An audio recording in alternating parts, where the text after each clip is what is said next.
ஸ்தோத்திரம் நல்ல தகப்பனே, நன்றியோடு உம்மை துதிக்கிறோம், ஸ்தோத்தரிக்கிறோம் ஆண்டவரே. எங்கள் அன்பின் தெய்வமாம் கர்த்தராகிய இயேசு கிறிஸ்துவே, பரிசுத்தமுள்ள தெய்வமே, உமக்கு நாங்கள் நன்றி சொல்கிறோம், நன்றியோடு உம்மை துதிக்கிறோம், ஸ்தோத்தரிக்கிறோம். அப்பா, சர்வ வல்லமுள்ள தேவனே, வாசித்த வசனங்களை கர்த்தாவே நீர் கேட்டுக்கொண்டீர்.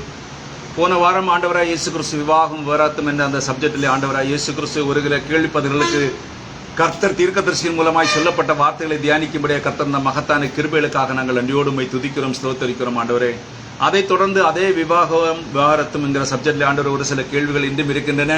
என் தேவன் தானே அதற்கு ஆண்டவரே தீர்க்கதரிசியின் செய்தியின் மூலமாக ஆண்டவரே நீரே எங்களுக்கு நல்ல ஆலோசனைகளை கர்த்தர் தந்து வார்த்தையில் ஆண்டவரை நாங்கள் ஜீவிக்க கர்த்தர் எங்களுக்கு கிருபை தந்து வழிநடத்தும்படியாக ஜெபிக்கிறோம்.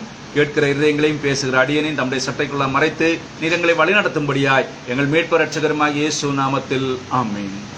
அல்லேலூயா.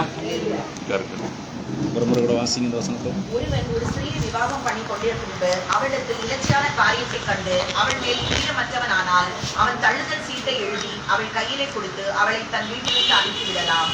அவள் அவனுடைய வீட்டை விட்டு போன பின்பு வேறொருவனுக்கு மனைவி ஆகலாம். அந்த இரண்டாம் புருஷனும் அவளை வெறுத்து தள்ளுதல் சீட்டை எழுதி அவள் கையிலே கொடுத்து அவளை தன் வீட்டிலிருந்து அனுப்பிவிட்டாலும் அவளை விவாகம் பண்ணின அந்த இரண்டாம் புருஷன் இறந்து போனாலும் அவள் தீட்டுப்பட்டபடியினால் அவளை தள்ளிவிட்டு அவளுடைய முந்தின புருஷன் திரும்பவும் அவளை மனைவியாக சேர்த்துக் கொள்ள கூடாது. அது கர்த்தருக்கு முன்பாக அருவருப்பானது. உன் தேவனாகிய கர்த்தர் உனக்கு சுதந்திரமாக கொடுக்கும் தேசத்தின் மேல் பாவம் வர பண்ணாயாக. கிறிஸ்துவுக்குள் அன்பானவர்களே, கர்த்தராகிய இயேசு கிறிஸ்துவின் நாமத்தில் அன்பின் வாழ்த்துக்கள். இப்போ ஒரு கேள்வி இருக்குது. அப்படி என்றால் ஒரு சகோதரியோ அல்லது ஒரு சகோதரனையோ மறு விவாகம் செய்து கொள்ளலாமா? அதாவது ஸ்தாபனங்களை நடக்கிறது இங்கே பார்க்கவே செய்யாது. ஸ்தாபனங்களுக்கு நமக்கு எந்த வித இல்லை, ஐக்கியங்கள் இல்லை. ஸ்தாபனங்கள்ல அவங்கள்ட்ட விருப்பத்திற்கு பிரகாரம் நடக்கணும். ஆனால் நம்ம இங்கே இந்த கேள்வி பதில பார்க்கும் பொழுது தீர்க்கதரிசி செய்திக்குள்ளார இருக்கு. அதாவது தீர்க்கதரிசியுடைய காலத்திலே அவருக்கு சபைக்குள்ள இருந்த காரியங்கள் எல்லாம் ஒரு சில காரியங்களை இங்க சொல்றாரு. அதனால என்ன சொல்றாருன்னா, அப்படி என்றால் ஒரு சகோதரியோ அல்லது ஒரு சகோதரனோ மறுபாகம் செய்து கொள்ளலாமா? இல்லை ஐயா, இல்லை ஐயா. பாருங்கள், அவன் அதை முதலில் விளக்கினான். விவாகம் பண்ணி கொண்டவர்களுக்கு நான் அல்ல. யார் சொல்றது? பரிசுத்த பவுல் சொல்றான். விவாகம் பண்ணி கொண்டவர் நான் அல்ல, கர்த்தரே கட்டளை இடுகிறதாவது மனைவியானவள் தன் புருஷனை விட்டு பிரிந்து போகக்கூடாது. பிரிந்து போனால் அவள் விவாகம் இல்லாதிருக்க கடவுள் அல்லது புருஷனோட ஒப்புராக கடவுள். என்ன சொல்றாருங்க? ஒரு சகோதரனோ சகோதரியோ மறு விவாகம் செய்து கொள்ளலாமா? இங்க என்ன சொல்றாரு? அதுக்கு பிரிந்து போகக்கூடாது. போனால் என்ன இருக்கணும்? தனிமையில இருக்கணும் சொல்லு. அப்ப அடுத்த கேள்வி பாருங்க என்ன வரும்னா, சகோதரன் பிரங்காமே விவாகரத்தம் செய்யப்பட்ட துணைவி உயிரோடு இருக்கையில் செய்திக்கு வருவதற்கு முன்பு, விவாகரத்து செய்யப்பட்ட மனைவி உயிரோடு இருக்கையில் செய்திக்கு வருகிறதுக்கு முன்பு மறு விவாகம் செய்து கொண்ட ஒரு நபர் ஊழியம் செய்வது முறையாகுமா? இன்னைக்கு பார்த்தீங்கன்னா அநேகர் என்ன செய்றாங்க? ஊழியம் செய்கிறாங்க. எப்படி? பைபிள்ல இருக்கிற உண்மையான காரியங்களை அறிந்து கொள்ளாதபடிக்கு அவர்களுடைய மன விருப்பத்தின்படி செய்கிற ஊழியக்காரர்கள் நிறைய பேர் இன்றைக்கு இருக்கிறாங்க. அதை தான் சொல்றாரு பாருங்க. நல்லது, நீங்கள் குறித்து கொள்ள விரும்பினால் இந்த கேள்விக்கு விடையாக தீமோத்தேயு எழுதுங்க. 1 தீமோத்தேயு 3:2 எடுங்க. ஆகையால் கண்காணியானவரும் குற்றம் சாட்டப்படாதவரும் ஒரே மனைவியுடைய புருஷனும் ஜாக்கிரதை உள்ளவரும் தெளிந்த புத்தி உள்ளவரும் யோக்கியதை உள்ளவரும் அந்நியரை உபசரிக்கிறவரும் போதக சமத்தருமாய் இருக்க வேண்டும். அவன் மதுவான பிரியனும் அடிக்கிறவரும் இழிவான ஆதாயத்தை இச்சிக்கிறவருமாய் இராமல் பொறுமை உள்ளவரும் சண்டை பண்ணாதவரும் பண ஆசை இல்லாதவருமாய் இருந்து தன் சொந்த குடும்பத்தை நன்றாய் நடத்துகிறவரும். போதும். அடுத்து தீத்து 1:6 வாசிங்க.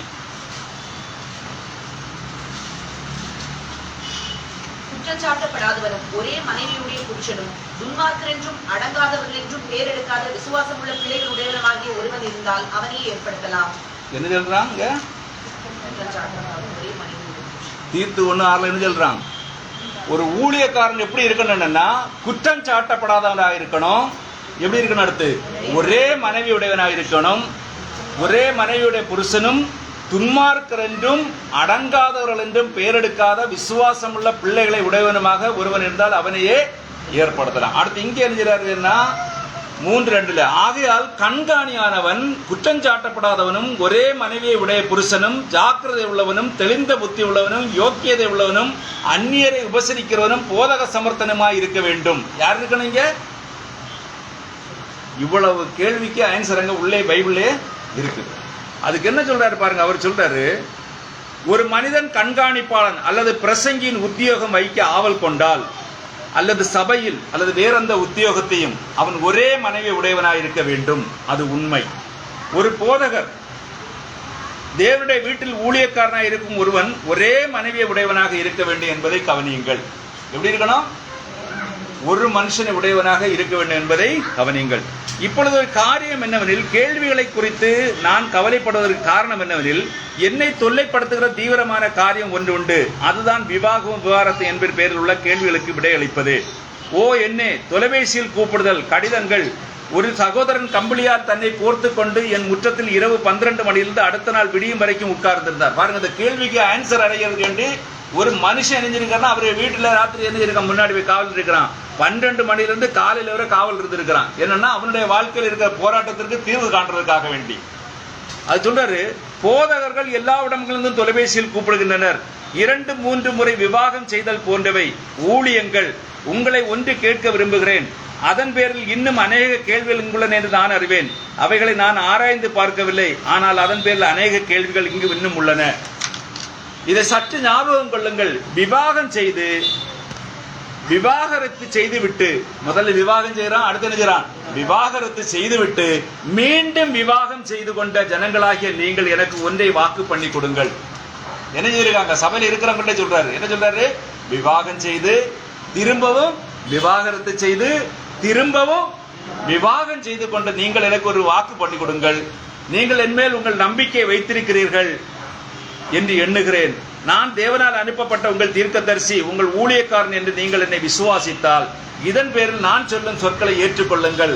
அவ்விதம் செய்வீர்களானால் இப்பொழுது நீங்கள் உள்ள விதமாகவே தொடர்ந்து வாழுங்கள். நீங்கள் அது போன்ற எதையும் செய்ய முயல வேண்டாம். ஆனால் தொடர்ந்து அந்த விதமாக வாழ்ந்து சந்தோஷமாக வாழுங்கள். உங்களுக்கு நீங்கள் ரட்சிக்கப்பட்டிருக்கிறீர்கள். நீங்கள் கிறிஸ்தவர்களாக இருந்தால் தொடர்ந்து கிறிஸ்துவுக்காக வாழுங்கள். உங்களை ரட்சிக்க அவருக்கு ஒரு காரணம் உண்டு. அவர் சபையில இருக்கிறாங்க, அதைத்தான் அங்க சுட்டி காட்டுறாரு. அடுத்து அதுக்கு சொல்றாரு கடைசியில். அது பாயிண்ட்ல பாருங்க. இப்பொழுது நான் திரும்பி வரும்பொழுது கர்த்தருக்கு சித்தமானால் அதை உங்களுக்கு வேதத்திலிருந்து விளக்கி காண்பிக்கிறேன். பாருங்கள், நீங்கள் சோர்ந்து போகாதீர்கள். அநேக மனிதர் என்னிடம், நல்லது, என் மனைவியை நான் நேசிக்கிறேன், ஆனால் அவளை நான் விட்டு பிரிய வேண்டும், ஏனெனில் எடுத்துக் கொள்ளப்படுதலை இழந்து போக நான் விரும்பவில்லை. மனைவியே பிரியணும், என்ன செய்யக்கூடாது? எடுத்துக்கொள்ளப்படுதலை என்ன செய்யணும்? அதையும் விட்டுடக்கூடாது. மனைவியே பிரிஞ்சிருக்கணுமா? வேதம் என்ன சொல்லுன்னா, இருவரும் ஒரே, வேதம் என்ன சொல்லுது? இருவரும் ஒரே சரீரமாக இருக்கிறார்கள். அது யார்? கணவன் மனைவி என்கிறது எதற்கு அடையாளம் சொல்லுங்களேன் பாப்போம். கிறிஸ்துவுக்கும் சபைக்கும் ஒரே அடையாளம். அப்போ கிறிஸ்து சபையை தள்ளி விட்டுட்டு எப்படி இருப்பாரு? இருக்க முடியுமா? இருக்க முடியாது. இங்க அவர் என்ன கேட்கிறாருன்னா, நான் என் மனைவியை தள்ளி விட்டுட்டு எங்க போறது? எடுத்துக்கொள்ளப்படல, அதுக்கு தயாரா இருக்கிறேன் என்று. அது முடியுமா? கிறிஸ்தவ விசுவாசத்தை, அதாவது இன்றைக்கு என்னன்னா, நான் போன வாரம் சொன்ன போல முதுகெலும்பு இல்லாத ஊழியக்காரர்கள். என்ன ஊழியக்காரர்கள்? முதுகெலும்பு இல்லாத ஊழியக்காரர்கள். ஏன்னா வேதத்தில் இருக்கிற காரியத்தை வேதத்தில் இருக்கிறபடி ஜனங்களுக்கு எடுத்து சொல்ல வேணும்.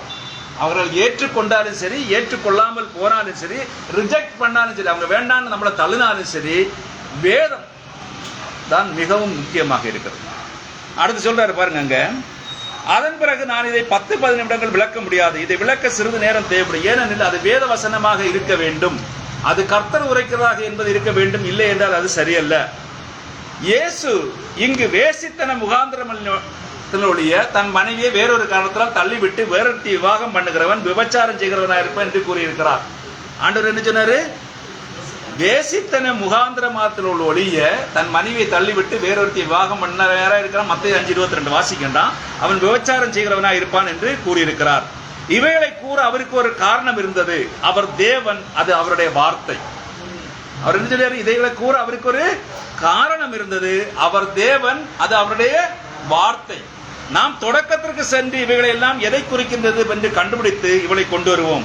ஆனால் நாம் அவ்விதம் செய்யும் வரைக்கும் நீங்கள் கிறிஸ்தவர்களானால் இப்பொழுது நீங்கள் உள்ளபடியே இதுவரைக்கும் நீங்கள் செய்து வந்தபடியே தொடர்ந்து வாழுங்கள். நீங்கள் கிறிஸ்தவ தம்பதிகளாயிருந்து விவாகம் செய்து பிள்ளைகள் இருக்குமானால், உங்களை பிணைக்கும் சிறு இணைப்புகள் இருக்குமானால், உங்கள் மனைவியோடு அல்லது கணவனை விட்டு பிரிந்து விடாதீர்கள். அப்படி செய்யாதீர்கள். இந்த பொருளின் பேரில் நான் மீண்டும் பேசுவதை கேட்கும் வரைக்கும் காத்திருங்கள். அதை நீங்கள் எனக்கு வாக்கு பண்ணி கொடுப்பீர்களா? அங்க பிரிவினை இருக்குது. சபைக்குள்ள வாரங்குள்ள புருஷனுக்கு மனைவிக்கு என்ன இல்லை? ஐக்கியம் கிடையாது, ஒற்றுமை கிடையாது, அன்பு செலுத்தல. அடுத்து கணவனும் மனைவியும் பிரிந்து போய் தனியாக விவாகம் செய்து வந்து அந்த குடும்பத்தோட இருக்கிறவங்க இருக்கிறாங்க. இவங்களுக்கு தான் அவர் மொத்தத்தில் சொல்றாரு, நீங்கள் என் பேரில் விசுவாசம் கொண்டு என்னுடன் இந்த காரியத்தை கூறியிருக்கிறீர்கள். இதுவரைக்கும் நீங்கள் என்னை விசுவாசித்து வந்திருக்கிறீர்கள். இந்த பொருளின் மேலில் இன்னும் சிறிது கூட என்னை விசுவாசியுங்கள். கேள்வி பதில சொல்லியிருக்கிறாரு. அதாவது COD 2:21. அடுத்து சொல்றாரு, புருஷன் மறுபடியும் விவாகம் செய்து கொள்ளலாமா? புருஷன் மறுபடியும் விவாகம் செய்து கொள்ளலாமா? ஆவிக்கிற ரீதியை பதில் சொல்லணும், நம்ம மாம்சத்து ரீதிக்கு பதில் சொல்லக்கூடாது. தீர்க்கதரிசி என்ன சொல்றான்னு பார்ப்போம். பாருங்கள், உயிரோடுள்ள கணவன் அவளுக்கு இருக்கிறான். எனவே எந்த மனிதனும் அவளை விவாகம் செய்து கொள்ளக்கூடாது. அதாவது ஒரு மனுஷன் உயிரோடு இருக்கிறதுல மனைவியை தள்ளிவிட்டு அந்த ஒரு மனைவியை யாரு வேறொரு மனுஷன் என்ன செய்யக்கூடாது? விவாகம் செய்து கொள்ளக்கூடாது. அவள் என்ன செய்தாலும் அவள் யாரா இருந்தாலும் கவலை இல்லை. அப்படி செய்ய அவளுக்கு எந்த ஆதாரமும் கிடையவே கிடையாது. ஆனால் அது மனிதனுக்கு அல்ல.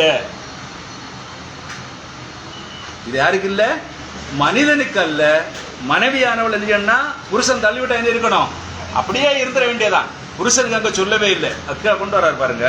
நீங்கள் வார்த்தை தொடர்ச்சியாய் செல்லும்படி வைக்க வேண்டும். பாருங்கள், எது கடந்து போன்னு சொல்றாரு? வார்த்தை கடந்து போறதுக்கு விடுங்க. அவன் செய்யக்கூடாது என்று எதுவும் சொல்லவில்லை. வேதம் எங்க பாரு, நீங்க வேதத்துல எங்க வேண்டாம்னு தேடி பாருங்க. அவன் செய்யக்கூடாது எங்கேயுமே சொல்லிட்டு இல்லைன்னு தீர்க்கதரிசியே சொல்றாரு. ஆனால் அவள் செய்யக்கூடாது, அவளை விபச்சாரம் செய்யப்படுகிறது, அவனை அல்ல. அப்படித்தான் வேதம் கூறுகிறது. அவளை விபச்சாரம் செய்யப்படுகிறது, அவன் மறுவிவாகம் செய்யக்கூடாது என்று எங்கு சொல்லப்படவில்லை. ஆனால் அவள் மறுவிவாகம் செய்து கொள்ளக்கூடாது. ஏன்? அது கிறிஸ்துவுக்கு எடுத்துக்காட்டாய் உள்ளது.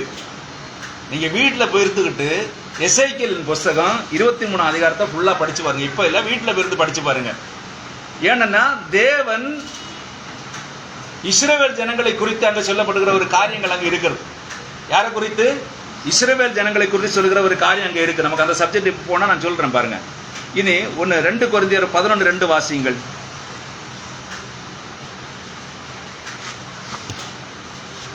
நான் உங்களை கற்புள்ள கன்னிகையாக கிறிஸ்து என்னும் ஒரே புருஷனுக்கு ஒப்புக்கொடுக்க நியமித்தபடியால் போதும். நான் உங்களை கற்புள்ள கன்னிகையாக கிறிஸ்து என்னும் ஒரே புருஷனுக்கு ஒப்பு கொடுத்தபடியால். இங்க வருங்க, அவன் கன்னிகையை தவிர வேறு யாரும் மறுவிவாகம் செய்து கொள்ளக்கூடாது. இப்ப புருஷன் வேசித்தன முகாந்திரத்தினால மனைவியை தள்ளிவிட்ட பின்பு நல்லா புரிஞ்சுக்கொள்ளுங்க. மோசே, அதாவது உங்க மன கடினத்தின் நிமித்தம் மோசே இந்த உத்தரவை கொடுத்தான். நாங்க ஆண்டவராக இயேசு கிறிஸ்து சொல்றாரு. அதுக்கு அடுத்து சொல்றாருன்னா, அவன் யாரை கல்யாணம் பண்ணணும்? திரும்ப ஒரு கன்னிகையை தான் கல்யாணம் பண்ணணும். எந்த ஒரு இஸ்ரவேல்ல இருக்கிற எந்த ஒரு புருஷனாக இருந்தாலும் சரிதான், மனைவியை அதாவது அவளை வேசித்தனம் செய்து அவளை தள்ளி விட்டுட்டான்னா என்ன செய்யணும்? அடுத்து கல்யாணம் பண்ணுறது யாரை கல்யாணம் பண்ணோம்? ஒரு கன்னிகையை தான் கற்பனை. அது எதுக்கு நான் சொல்றாரு பாருங்க. அவன் மறுபடியும் விவாகம் செய்து கொள்ளலாம், அவள் கன்னிகையா இருந்தால். ஆனால் அவன் வேறொருடைய மனைவியை விவாகம் செய்து கொள்ளக்கூடாது, இன்னொருடைய மனைவியை விவாகம் செய்து கொள்ளக்கூடாது என்று சொல்றாரு. அடுத்து, அவன் விவாகரத்து செய்யப்பட்ட ஸ்திரியை மனம் புரிந்து கொண்டால் அவன் விபச்சாரத்தில் வாழ்கிறவனாக இருப்பான். இது அப்படியே நீங்க ஆவிக்கிற ரீதியில சபை ரீதியில கொண்டு போய் பார்த்து பாருங்க எப்படி இருக்குன்னு. என்ன சொல்றாருன்னா, பவுல் சொல்றான், உங்களை கற்புள்ள கன்னிகையாக கிறிஸ்து என்னும் ஒரே ஒரு புருஷனுக்கு நான் இருக்கிறேன் ஒப்புவிக்கப்பட்டிருக்க. ஸ்தாபனத்தில் இருக்கிறவங்கள சொல்லல. ஸ்தாபனத்தில் இருக்கிறவங்க யாருக்கு மனம் முடிஞ்சிருக்கிறாங்க? ஸ்தாபனத்துக்கு திருமணம் முடிச்சுட்டு இருக்கிறாங்க. அப்ப அவங்கள இருந்து எந்த வித்து இருக்கிறதோ அந்த வித்து இங்க வரும் பொழுது யாருக்குள்ள கீழ்படுகிறது? கிறிஸ்துவுக்கு கீழ்படுகிறது. அதுவரை யாருக்கு கட்டுப்பட்டு இருக்கிறது? ஸ்தாபனத்துக்கு தான் கட்டுப்பட்டு இருக்கு. அதான் சொல்றாரு பாருங்க. ஆவிக்கிற ரீதியில் நம்ம புரிந்து கொள்ளணும். அவன் யாரா இருந்தாலும் எனக்கு கவலை இல்லை. அப்படி தள்ளிவிடப்பட்டவளை விவாகம் பண்ணுகிறவன் விபச்சாரம் செய்கிறவனாக இருக்கிறான். அவன் புருஷன் தள்ளி விட்டுட்டான், அவளை விவாகம் பண்றவன் யாரா இருக்கிறான்? விபச்சாரம் செய்கிற என்று வேதம் கூறுகிறது. பார்த்தீங்களா? விவாகரத்து செய்யப்பட்ட எவளையும், விவாகமும் விவாகரத்தும். ஒரு மனிதன் தன் மனைவியை தள்ளிவிட்டு வேறொருத்தி விவாகம் செய்து கொள்ளலாம். ஆனால் ஒரு ஸ்திரீ தன் புருஷனை தள்ளிவிட்டு வேறொருவரை விவாகம் செய்து கொள்ளக்கூடாது. எல்லாம் நிழல்களும் முன்னடையாளங்களும் பிழையின்றி பொருந்துவதை கண்டீர்களா? மூல சிருஷ்டிப்பு, உப சிருஷ்டி. மூல சிருஷ்டிப்பு உபசிருஷ்டி. மூல சிருஷ்டிப்பு யாது? உபசிருஷ்டி யாரு? ஏவாள். பாருங்க, அதான் சொல்றாரு, உபசிருஷ்டி எங்கேயும் இல்லை, சபை அல்ல, வார்த்தையின் மூலம் தோன்றிய மணவாட்டி. இப்ப சபையை பற்றி அங்க பேசல, எதை சொல்றாரு? வார்த்தையின் மூலம் தோன்றிய மணவாட்டி, ஸ்திரீ அல்ல, மனிதனே. ஒவ்வொரு முறையும் அது மனிதன் அவ்வாறு செய்யக்கூடாது என்று அது ஒருபோதும் கூறவில்லை. அது எப்பொழுதுமே ஸ்திரீ அவ்வாறு செய்யக்கூடாது என்று முற்றிலுமாக கூறுகிறது. யாரு? வேசித்தனம் செய்தால் ஒழிய என்ன செய்யக்கூடாது? அவளை தள்ளிவிடக்கூடாது. அப்படி தள்ளிவிடப்பட்டவளை விவாகம் பண்ணுகிறவனும் என்ன செய்கிறவனா இருக்கிறான்? விபச்சாரம் பண்ணுகிறவனா இருக்கிறான். அப்படி வேசித்தனம் பண்ணி ஒரு ஸ்திரியை ஒருத்தன் தள்ளி விட்டான்னு சொன்னா அவன் யாரை திருமணம் பண்ண? அடுத்து ஒரு கன்னிகையை தான் திருமணம் பண்ண வேண்டும். இல்லை என்றால் திருமணமே அவனும் பண்ணக்கூடாது. அதுக்கு தான் உங்கள்கிட்ட நான் சொன்னேன், எசேக்கியேல் புத்தகத்தை எடுத்து படிச்சு பாருங்க, எனக்கு தெரியும். அவர் சமாரியாவையும் எருசலேமையும் பற்றி அங்கே சில காரியங்கள் தீர்க்கதரிசி வச்சு சொல்லுவார். யாரு? எசேக்கியேல் தீர்க்கதரிசி வச்சு சமாரியா எருசலேம் வச்சு சொல்றாரு. அடுத்து பாருங்க, ஆதலால் எவனாகலும் தன் மனைவி வேசித்தனம் செய்தது நிமித்தம் வேண்டி அவளை தள்ளிவிட்டு வேறொருத்தியை விவாகம் பண்ணினால் அவன் விபச்சாரம் பண்ணுகிறவனாக இருக்கிறான். எப்படி இருக்குது? அதான் சிலர் எந்த அடிப்படையில் அவன் மறு விவாகம் செய்ய முடியும்? ஆதலால் எவனாகலும் தன் மனைவி வேசித்தனம் செய்தது நிமித்தமே அன்றி அவளை தள்ளிவிட்டு வேறொருத்தியை விவாகம் பண்ணினால் அவன் விபச்சாரம் செய்கிறவனாயிருப்பான். நீ உன் கணவருக்கு விரோதமாய் விபச்சாரம் செய்தாய். நீ உன் கணவரிடம் சென்று அறிக்கையிட்டு உன்னை சுத்தப்படுத்தி கொண்டு விட்டாய். அதன் பிறகு அந்த மனிதனிடம் சென்று அங்கேயும் அதை சரி செய்து விட்டு கொண்டு விட்டாய். பாருங்க, இப்ப என்ன சொல்றாரு தீர்க்கதரிசி? ஒரு மனைவி புருஷனோட கூட இருந்துகிட்டு இன்னொரு புருஷனோட என்கிறா தவறு செய்யறா. தவறு செய்து விட்டு புருஷனை கிட்ட வந்து என்ன சொல்றா? தன்னை என்கிறா, நான் இப்படி தவறு செய்து விட்டேன்னு அறிக்கை விடுகிறாள். அறிக்கை விடுகிறாள். விட்டுக்கிட்டு இருக்கிறன்னா அந்த புருஷன் அவருடைய தப்பு செய்து விட்டேன் என்ன சொல்றா? நானும் அறியாமல் என்ன தவறு செய்து விட்டேன்னு சொல்றாரு. அப்படி சொல்றாரு. அப்ப என்ன, நீ அப்படி செய்தேன்னு சொன்னால் நீ சுத்தமாய் இருக்கிறாய். உன் கணவர் உன்னுடன் தொடர்ந்து வாழ விரும்பினால் நீ மறுபடியும் அப்படிப்பட்ட குற்றத்தை செய்யாதபடிக்கு நற்பண்புள்ளவளாயிரு. அவர் அக்குற்றத்தை மன்னிக்காவிட்டால் அது அவருடைய சொந்த விஷயம், அவருடைய தள்ளிவிடலாம். அது முற்றிலும் உண்மை. ஆண்டவராய் இயேசு கிறிஸ்து சொல்றாரு, வேசித்தனம் மோந்தரம் இல்லாத ஒரு தீனை தள்ளிவிட. அப்பா அவ வந்து அறிக்கையிட்டு யார்கிட்ட? புருஷனிடத்துல அறிக்கையிட்டா என்ன செய்யலாம்? அந்த பிரச்சனை அங்கே என்ன செய்யலாம்? க்ளோஸ் ஆகி போயிடும். அதுக்கு தான் ஆண்டவர் ஒரு பாயிண்ட் ஒரு இடத்துல சொல்லுவாரு, தீர்க்கதரிசி கொண்டு வர பாருங்க. அவளுக்கு புனிதமான, அவள் விட்டு அகன்று போகக்கூடாத 3 காரியங்களை இங்கு கூற விரும்புகிறேன். இதை சரீர பிரகாரமான ஸ்திரியிடம் கூறும்பொழுது பவுல் ரோமர் 7:1-4 வாசிங்களேன். நியாயப்பிரமாணத்தை அறிந்திருக்கிற ஒன்றே பேசுகிறேன். சகோதரே, ஒரு மனுஷன் உயிரோடு இருக்கும் அளவும் நியாயப்பிரமாணம் அவரை ஆளுகிறது என்று அறியாமல் இருக்கிறீர்களா? அது எப்படி என்றால், புருஷனுடைய ஸ்திரீ தன் புருஷன் உயிரோடு இருக்கும் அளவும் நியாயப்பிரமாணத்தின் படியே அவனுக்கு நிபந்தனைக்கு உட்பட்டிருக்கிறாள். புருஷன் மரித்த பின்பு புருஷனை பற்றிய பிரமாணத்தினின்று விடுதலையாக்குகிறாள். ஆகையால் புருஷன் உயிரோடு இருக்கையில் அவள் வேறொரு புருஷனை விவாகம் பண்ணினால் விபச்சாரி எனப்படுவாள். புருஷன் மரித்த பின்பு அவள் அந்த பிரமாணத்தினின்று விடுதலையானபடியால் வேறொரு புருஷனை விவாகம் பண்ணினாலும் விபச்சாரி அல்ல. அப்படி போல என் சகோதரரே, நீங்கள் மரித்தோரிலிருந்து எழுந்த கிறிஸ்து என்னும் வேறொருவருடையவர்களாகி தேவனுக்கென்று கனி கொடுக்கும்படி கிறிஸ்துவின் சரீரத்தினாலே நியாய பிரமாணத்துக்கு மரித்தவர்களானீர்கள். என்ன சொல்றான்? கரெக்டா சொல்றாங்க. என்ன சொல்றான்? வேறொரு நியாயப்படுத்த முடியாது சொல்றாரு. ரோமடியால் ஒண்ணுதான்.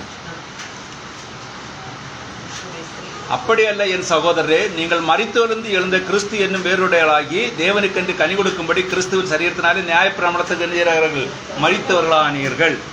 இங்க சொல்றாரு பாருங்க, சபையை மனதில் கொண்டவர்களாயிருங்கள். அவளுடைய கற்பு என்பது தேவனால் புனித நம்பிக்கையாக அளிக்கப்பட்டுள்ளது.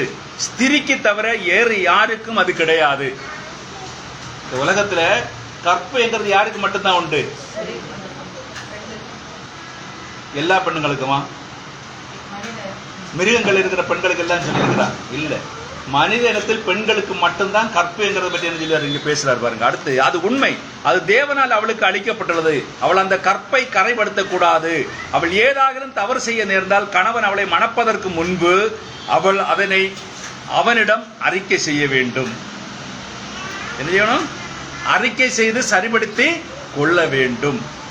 நியாயப்பிரமாணத்திற்கு விவாகம் செய்யப்பட்ட சபை, நல்லா புரிஞ்சுக்கொள்ளுங்க, நியாயப்பிரமாணத்திற்கு விவாகம் செய்யப்பட்ட சபை தன் 2ஆம் விவாகத்துக்கு முன்பு கிறிஸ்துவுக்கு முன்பாக அறிக்கை செய்ய வேண்டியது போல, முதல்ல யாரை நியமிச்சிருந்தாரு தேவன் மணவாட்டியாய்? இஸ்ரவேல் ஜனங்கள். இஸ்ரவேல் ஜனங்கள் செய்த தவறுகள் நிமித்தம் என்ன செய்துட்டாரு? அவங்கள புறந்தள்ளி விட்டு யாரை தேடினார்? புறஜாதிகளை தேடினார். இப்ப அதே இஸ்ரவேல் ஜனங்கள் யாராவது ஆண்டவராக இயேசு கிறிஸ்து தான், அதாவது தேவன் தான் என்னுடைய மனவாட்டி என்று அவர்களை ஏற்றுக்கொள்ள வரும்போது என்ன செய்ய வேண்டியவர்களாக இருக்கிறார்கள்? அவர்கள் அறிக்கை செய்ய வேண்டியவர்களாக இருக்கிறார்கள். எல்லா அறிக்கையும் தேவனுடைய சமூகத்தில் நினைச்சாங்க. அவங்க செய்யணும். மனுஷனிடத்துல அல்ல, ஊழியக்காரத்துல அல்ல, ஆசாரியத்துல அல்ல. யாரிடத்துல அறிக்கை செய்யணும்? ஏன்னா அவங்க தான் அவரை புறந்தள்ளினாங்க. அதனால யாரிடத்துல ஒப்புரா வேண்டியவர்களாக இருக்கிறார்கள்? தேவனிடத்துல ஒப்புரா வேண்டியது. அதே போலதான் கணவன் மனைவி செய்யற இடத்துல மனைவியானால் தவறு செய்தால் யாரிடத்துல போய் ஒப்புரா சொல்லி இருக்குது? கணவனிடத்துல செய்யணும், ஒப்புராவணும்னு சொல்றாரு. இங்க பாருங்க, அதை சொல்றாரு, அறிக்கை செய்து சரிபடுத்திக் கொள்ள வேண்டும். நியாய பிரமாணத்துக்கு விவாகம் செய்யப்பட்டதவை தன் 2ஆம் விவாகத்திற்கு முன்பு கிறிஸ்துவுக்கு முன்பாக அறிக்கை செய்ய வேண்டியது போல அவள் அப்படி செய்யாமல் தன் கணவனுடன் 10 ஆண்டு காலம் வாழ்ந்த பிறகு அறிக்கை செய்வானால் அவளை தள்ளிவிட்டு வேறொருத்திய மணக்க கணவனுக்கு உரிமை உண்டு. அப்படித்தான் வேதம் கூறுகிறது. வேசித்தனம் என்பது அசுத்தமான வாழ்க்கை. ஆண்டவராக இயேசு கிறிஸ்து என்ன சொன்னார்? வேசித்தனம் முகந்தரம் இல்லையே ஒருத்தி என்ன தள்ளிவிட கூடாது. இப்போ வேசித்தனம் என்ன, விபச்சாரம் என்னன்னு தெரியுமா உங்களுக்கு? வேசித்தனம் என்ன? திருமணத்திற்கு முன்பு தவறு செய்கிறது வேசித்தனம், திருமணத்துக்கு பின்பு தவறு செய்கிறது விபச்சாரம். இப்ப இங்க என்ன சொல்றேன்னா, வேசித்தனம் என்பது அசுத்தமான வாழ்க்கை. 10 வருஷத்து, அதாவது திருமணத்துக்கு முன்பு தவறு செய்துவிட்டு பிறகு கணவனிடத்துல எந்த விஷயத்தையுமே சொல்லாம 10 வருடம் முடிந்த பின்பு, அதாவது அவளுடைய வாழ்க்கையில 10 வருஷம் முடிஞ்ச பின்பு திரும்ப போய் அதை சொல்லும் பொழுது ஒருவேளை அவன் ஏற்றுக்கொள்ளலாம், ஒருவேளை என்ன செய்யலாம்?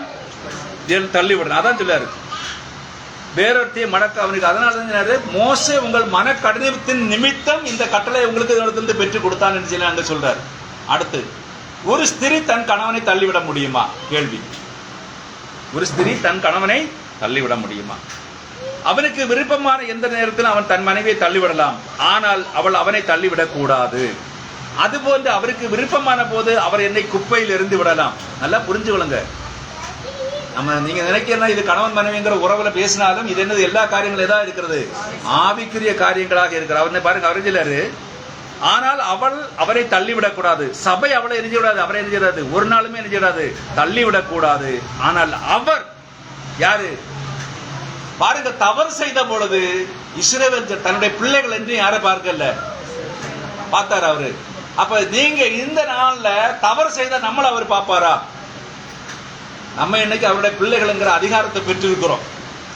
யோவான் 1:12 இயேசு கிறிஸ்து நாமத்தின் மேல் விசுவாசம் அவரை ஏற்றுக்கொண்டுள்ள எத்தனை பேரும் அத்தனை பேரும் தேவனுடைய பிள்ளைகளாகும்படி அதிகாரம் பெற்றிருக்கிறோம்.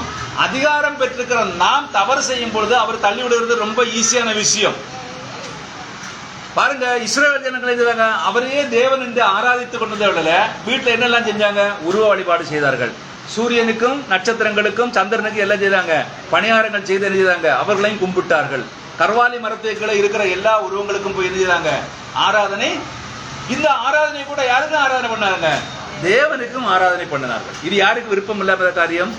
தேவனுக்கு விருப்பம் இல்லாத காரியம். அப்ப நீங்க இங்கே இருந்து கொண்டு, நீங்க ஸ்தாபனத்திலே இருந்து கொண்டு, நீங்க பெந்தேகோஸ்தே ஐக்கியத்தில் இருந்து கொண்டு, புராட்டஸ்டாண்ட் ஐக்கியத்தில் இருந்து கொண்டு நீங்க தேவனை ஆராதிக்கிறோம் என்று சொன்னால் அந்த ஆராதனை தேவன் ஏற்றுக்கொள்ள மாட்டார். அவள் ஏன்னா உங்களை பிரித்தெடுத்து இருக்கிறார். இதுக்கு நேரம் நம்மளை என்ன இருக்கிறாரு? பிரித்து எடுத்திருக்கிறார். ஆனால் ஓ சகோதரனே, நான் அவரை அங்கு எரியாமல் இருப்பது நலம், அத்துடன் நான் முடித்து விடுறேன். நான் என்ன செய்யறது? அவரை ரிஜெக்ட் பண்றது நலம். அவரை ரிஜெக்ட் பண்ணவே கூடாது, அவரை தள்ளிவிடவே கூடாது. முடிச்சிருந்தார் பாருங்க. அவளை தள்ளிவிடலாம், ஆனால் அவளும் அவரை தள்ளிவிடக்கூடாது. அவர் லுத்தர், வெஸ்லி, பெந்தேகோஸ்தே நாட்கள் அதை செய்து நிரூபித்தார். அதப்படி என்றால் புருஷனுடைய ஸ்திரீ தன் புருஷன் உயிரோடு இருக்கும் நியாயப்பிரமாணத்தின்படி அவனுடைய நிபந்தனைக்கு உட்பட்டிருக்கிறாள். புருஷன் மரித்த பின்பு புருஷனை பற்றிய பிரமாணத்திலிருந்து விடுதலையாக இருக்கிறாள். ஆகையால் புருஷன் உயிரோடு இருக்கையில் அவள் வேறொரு புருஷனை விவாகம் பண்ணினால் விபச்சாரி எனப்படுவாள். புருஷன் மரித்த பின்பு அவள் அந்த பிரமாணத்திலிருந்து விடுதலையானபடியால் வேறொரு புருஷனை விவாகம் பண்ணினாலும் அவள் விபச்சாரி அல்ல. ரோமர் 4:2-3 வாசிக்கிறோம். ஒரு ஸ்திரீ தன் முதலாம் புருஷன் மரிக்கும் வரைக்கும் மறுபடியும் விவாகம் செய்து கொள்ளக்கூடாது என்று தீர்க்கதரிசி பவுல் இங்கு கூறுகிறான். அவளுடைய முதலாம் புருஷன் உயிரோடு இருக்கும் அளவுக்கும் அவர் மறுபடியும் விவாகம் செய்து கொள்ளக்கூடாது. எக்காரணத்தை கொண்டும் அவள் அப்படி செய்யக்கூடாது. அவளுடைய முதலாம் புருஷன் உயிரோடு இருக்கும் அளவும் அவள் தனியாக இருக்க வேண்டும். அவள் மறுபடியும் விவாகம் செய்யும் பாவத்தை செய்தால் அவளை விபச்சாரி என்று கருதப்படுவாள். நான் சரி இப்படி சொல்றார், நான் சரீர பிரகாரமாக பேசுகிறேன், அதை ஆவிக்கிறோடு சம்பந்தப்படுத்தி காண்பிப்பேன். இந்த ஸ்திரீ அப்படிப்பட்ட பாவத்தை செய்வானால் அவள் வேச்சார் என்று அழைக்கப்படுவாள். அவளுக்கு 2 புருஷர் ஒரே நேரத்தில் உயிரோடு இருந்தால் அவள் அப்படி செய்வதன் மூலம் தேவனிடத்தில் அவளுக்குள்ள உரிமையும் பரலோகத்துக்கு செல்லும் உரிமையும் பறிகொடுத்து விடுகிறாள். சமாரிய ஸ்திரீ என்ன சொன்னாரு? சமாரிய ஸ்திரீ எடுத்து வந்தான், தண்ணி மோண்டு கொள்ள வந்தான். இவர் போய் என்ன கேட்டாரு? பேசி பேசி அவர் ஆவியை பகுத்தறிந்துட்டு கேட்டார், ஒரு புருஷனை அழைத்துக் கொண்டு வாழ்ந்தார். அவ என்ன சொன்னா? அவ ஒரே அடியா மறந்துட்டான். நல்லா புரிஞ்சுக்கணுங்க, ஒரே அடியா சொல்லிட்டா. என்ன அவர் அழகா சொல்றாரு, உனக்கு 5 புருஷர்கள் இருந்தார்கள், இப்ப இருக்கிறவன் உனக்கு புருஷனானவன் அல்ல. 5 புருஷன் இருந்தா உனக்கு, இப்ப இருக்கிறவன் உனக்கு புருஷனான. அவன் ஒரே அடியா முதல்ல சொல்ற, எனக்கு யாரும் இல்ல, புருஷனே இல்ல. பாருங்க, இந்த நவீன யுகமும் அப்படித்தான் இருக்கிறது. ஏன்னா உண்மையான புருஷன் எங்க நிக்கிறாரு? அவருக்கு முன்னாடி நிக்கிறார். ஏற்றுக்கொண்டால் உண்மையான புருஷன் எங்க நிக்கிறாரு? அவருக்கு முன்னாடி நின்றுட்டு பேசினேன், ஒரு புருஷனை கூட்டிட்டு வான்னு சொல்றாரு. அவ எனக்கு புருஷனை இல்லைன்னு சொல்லிட்டு, அதான் சொல்லுங்க. இந்த ஸ்திரீ அப்படிப்பட்ட பாவத்தை அவள் வேச்சார் என்று அழைக்கப்படும். அவளுக்கு ஒரே நேரத்தில் 2 புருஷர்கள் ஒரே நேரத்தில் இருந்தால் அவள் அப்படி செய்வதன் மூலம் தேவனிடத்தில் அவளுக்குள்ள உரிமை பரலோகத்து செல்லும் உரிமையை பறிகொடுத்துள்ளாள். அவள் நிச்சயமாக பறிகொடுக்கிறாள். நான் இப்பொழுது படித்த வேத பாகத்தின்படி அவள் தேவனுடைய ராஜ்யத்திலிருந்து புறம்பாக்கப்படுவாள்.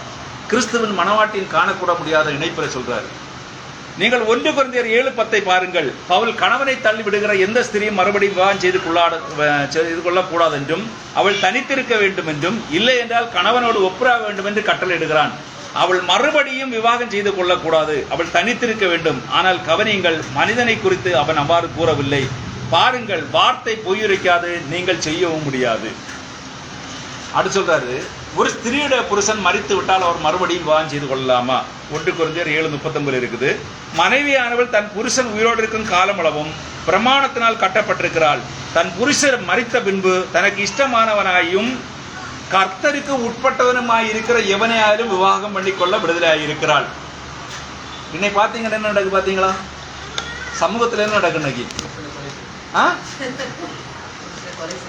புருஷனை கொன்னுட்டா. ஆனா இங்க புருஷன் செத்து போனா, ரைட்டு, கொன்ன கதையில புருஷன் செத்து போயிட்டான் இப்போ. ஆனா வேதம் என்ன சொல்லுன்னா, திரும்ப எப்படிப்பட்டவனை கல்யாணம் பண்ணினால் தனக்கு இஷ்டமானவனாயும் கர்த்தருக்கு சும்மா ரோட்ல போற ஏன்னா ஒருத்தனை இல்லை பிடிச்சு கல்யாணம் பண்றதுல சொல்றாரு. அவன் திரும்ப எப்படிப்பட்டவன்? கர்த்தருக்கு உரியவனாக இருக்கணும். அதான் கர்த்தருக்கு உட்பட்டவனாக இருக்கிற எவனாலும் விவாகம் பண்ணிக்கொள்ள விடுதலையாகிறார். எந்த ஒரு ஊழியக்காரனும் ஒரு விதவையை திருமணம் செய்ய முடியாது. விதவையை செய்யாது, ஒரு ஊழியக்காரன் செய்யாது, திருமணம் செய்து கொள்ளவே கூடாது. லேவியராகமம் 21:7 அவர்கள் தங்கள் தேவனுக்கு பரிசுத்தமானவர்கள். என்ன சொல்றது வேதம்? ஊழியக்காரர்கள் யாரு? தேவனுக்கு பரிசுத்தமானவர்கள். ஆகையால் வேசியாயிலும் கற்பு குறைந்தவளாகிலும் விவாகம் பண்ணார்களாக தன் புருஷனையும் தன் புருஷனாலே தள்ளப்பட்ட ஸ்திரியையும் விவாகம் பண்ணார்களாக. பாருங்க, ஆவிக்குரிய ரீதியில் நீங்க பார்த்தீங்கன்னா இது யாரை குறித்து அங்க சொல்லுது? யாரை குறித்து? கிறிஸ்துவை குறித்து தான் அங்க சொல்லுது. பாருங்க, எந்த ஒரு போதகரும் விதவையை மணக்க கூடாது. உங்களுக்கு தெரியுமா? எசேக்கியேல் 44:22 வாசிங்க. அது ஒண்ணு வாசிங்க. எசேக்கியேல் 44:22.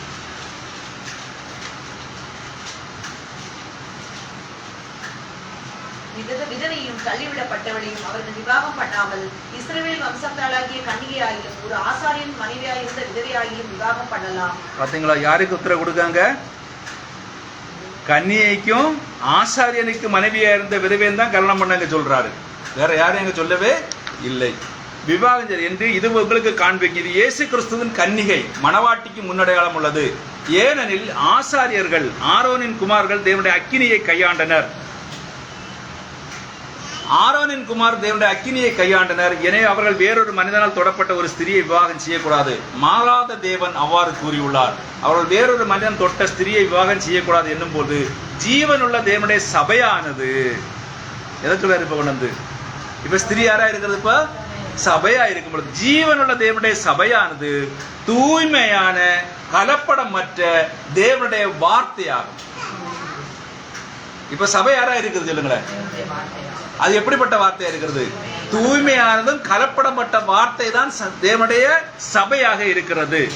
மனிதனால் கையாளப்பட்ட ஸ்தாபனங்களாக இருப்பதற்கு அது அடையாளமாக இருக்கிறது, எடுத்துக்காட்டாக இருக்குன்னு சொல்லியாரு. அடுத்து சொல்றாரு, எங்களை பின்பற்றுகிறவர்களுக்கு மாத்திரமே, என்னையும் இந்த செய்தியை பின்பற்றுவர்களுக்கு மாத்திரமே இதை கூறுகிறேன், வெளியில் உள்ளவர்களுக்கு அல்ல. இது தேவனுக்கு முன்பாக என்னை குறித்து சாட்சி கொடுக்கும். இது இந்த குழுவிற்கு மாத்திரமே. வேத சாஸ்திரம் தவறாக வியாக்கியானம் செய்யப்பட்டதன் விளைவாக நாம் இந்த குழப்பத்தில் அகப்பட்டு கொண்டுள்ளோம். எது தவறாக வியாக்கியானம் பண்றது?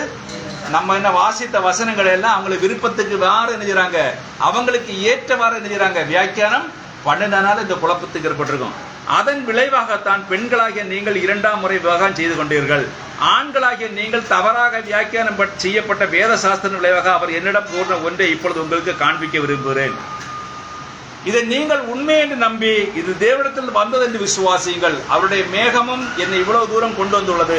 அவருடைய செய்தியும் காண்பிக்கும் உறுதிப்படுத்தலை ஆதாரமாக கொண்டு மலையின் மேல் தேவன் என்னை அதே காரியத்தை செய்யவும் நீங்கள் இப்பொழுது இருக்கிற விதமாகவே இருந்து இனிமேல் அப்படி செய்யாதிருக்கும்படி உங்களுக்கு உத்தரவு கொடுக்க அனுமதிக்க மாட்டாரா என்ன? உங்கள் மனைவிகளுடன் சென்று சமாதானமாயிருங்கள், ஏனெனில் காலதாமதமாகிவிட்டது, கர்த்தருடைய வருகை சமீபமாயுள்ளது. உறவுகளை முறித்து போடுவதற்கு நமக்கு நேரமில்லை. அதை மறுபடியும் செய்ய துணிச்சல் கொள்ளாமல் இருங்கள். ஏன்னா ஒருத்தியை தள்ளிவிட்டு திரும்ப அடுத்து கல்யாணம் பண்றதுக்கு அந்த துணிச்சல் கொள்ளாதிருங்கள். நான் என் சபைக்கு மாத்திரமே இதை கூறுகிறேன். நீங்கள் விவாகம் செய்து கொண்டிருந்தால் ஒரு தெய்வீக வெளிப்பாடாக இதை நான் கூறத்தக்க அந்த மலையின் மீது தேவன் எனக்கு அதை சாட்சியாக கொடுத்தார். ஏனென்றால் 7 முத்திரைகளும் திறக்கப்படுவதுதான். மேலும் இது தேவனுடைய வார்த்தையில் இருக்கின்ற ஒரு கேள்வியாகும்.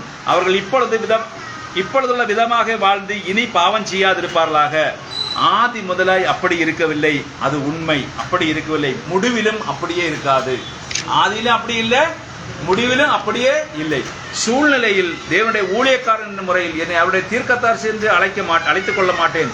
அதற்கென்று நான் அனுப்பப்படாவிட்டால் தீர்க்கதரிசி வரும்போது அவருக்கென்று ஒரு அஸ்திவாரம் இருக்கத்தக்க அதை போட்டுக் கொண்டிருக்கிறேன்.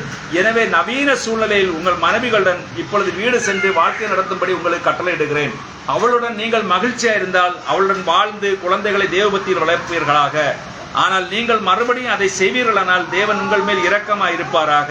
அப்படிப்பட்ட ஒன்றை செய்யாதிருக்கும்படி உங்கள் பிள்ளைகளுக்கு போதியுங்கள். அவர்கள் தேவபக்தியில் வளர்ப்பீர்களாக. நீங்கள் அந்த விதமாக இப்பொழுது இருப்பதால் நாம் வாழ்ந்து கொண்டிருக்கும் இந்த கடைசி சாயங்கால நேரம் வரைக்கும் அப்படியே இருந்து கிறிஸ்துவின் தேவன் நமக்கு வைத்திருக்கும் பரம அழைப்பின் பந்தய பொருளுக்காக லெக்கை நோக்கி தொடருவோம். அங்கு எல்லாமே கைகூடும். அழகா சொல்லியிருக்காரு. என்ன சொல்லியிருக்காருன்னா, எது குழப்பம் இன்னைக்கு இந்த உலகத்தில் இருக்கிற எல்லா கலப்படத்துக்கும், அதுவும் கன்னியாகுமரி மாவட்டத்தில் தான் டைவர்ஸ் அதிகமாக நடக்குது. அப்படி தானே? ஏன் காரணம் என்ன?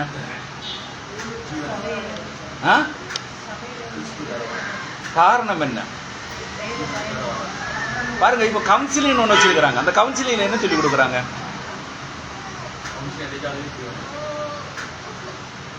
ஜீவனை விட்டுரும். கவுன்சிலிங்ல என்ன சொல்லி கொடுக்குறாங்க? ஒரு பிள்ளையும் கூப்பிட்டு ஒரு பையனையும் கூப்பிட்டு அவங்களுக்கு நல்ல ஆலோசனை கொடுக்குறாங்கன்னா என்ன சொல்லி கொடுக்குறாங்க? கிறிஸ்தவ வாழ்க்கைங்கிறது என்னங்கிறது பவுண்டேஷனே முதல்ல அவங்களுக்கு தெரிய மாட்டேங்குது. தான் பிரச்சனை. கிறிஸ்தவ வாழ்க்கைங்கிறது என்னங்கிறது பவுண்டேஷனே அவங்களுக்கு என்ன தெரிய மாட்டேங்குது.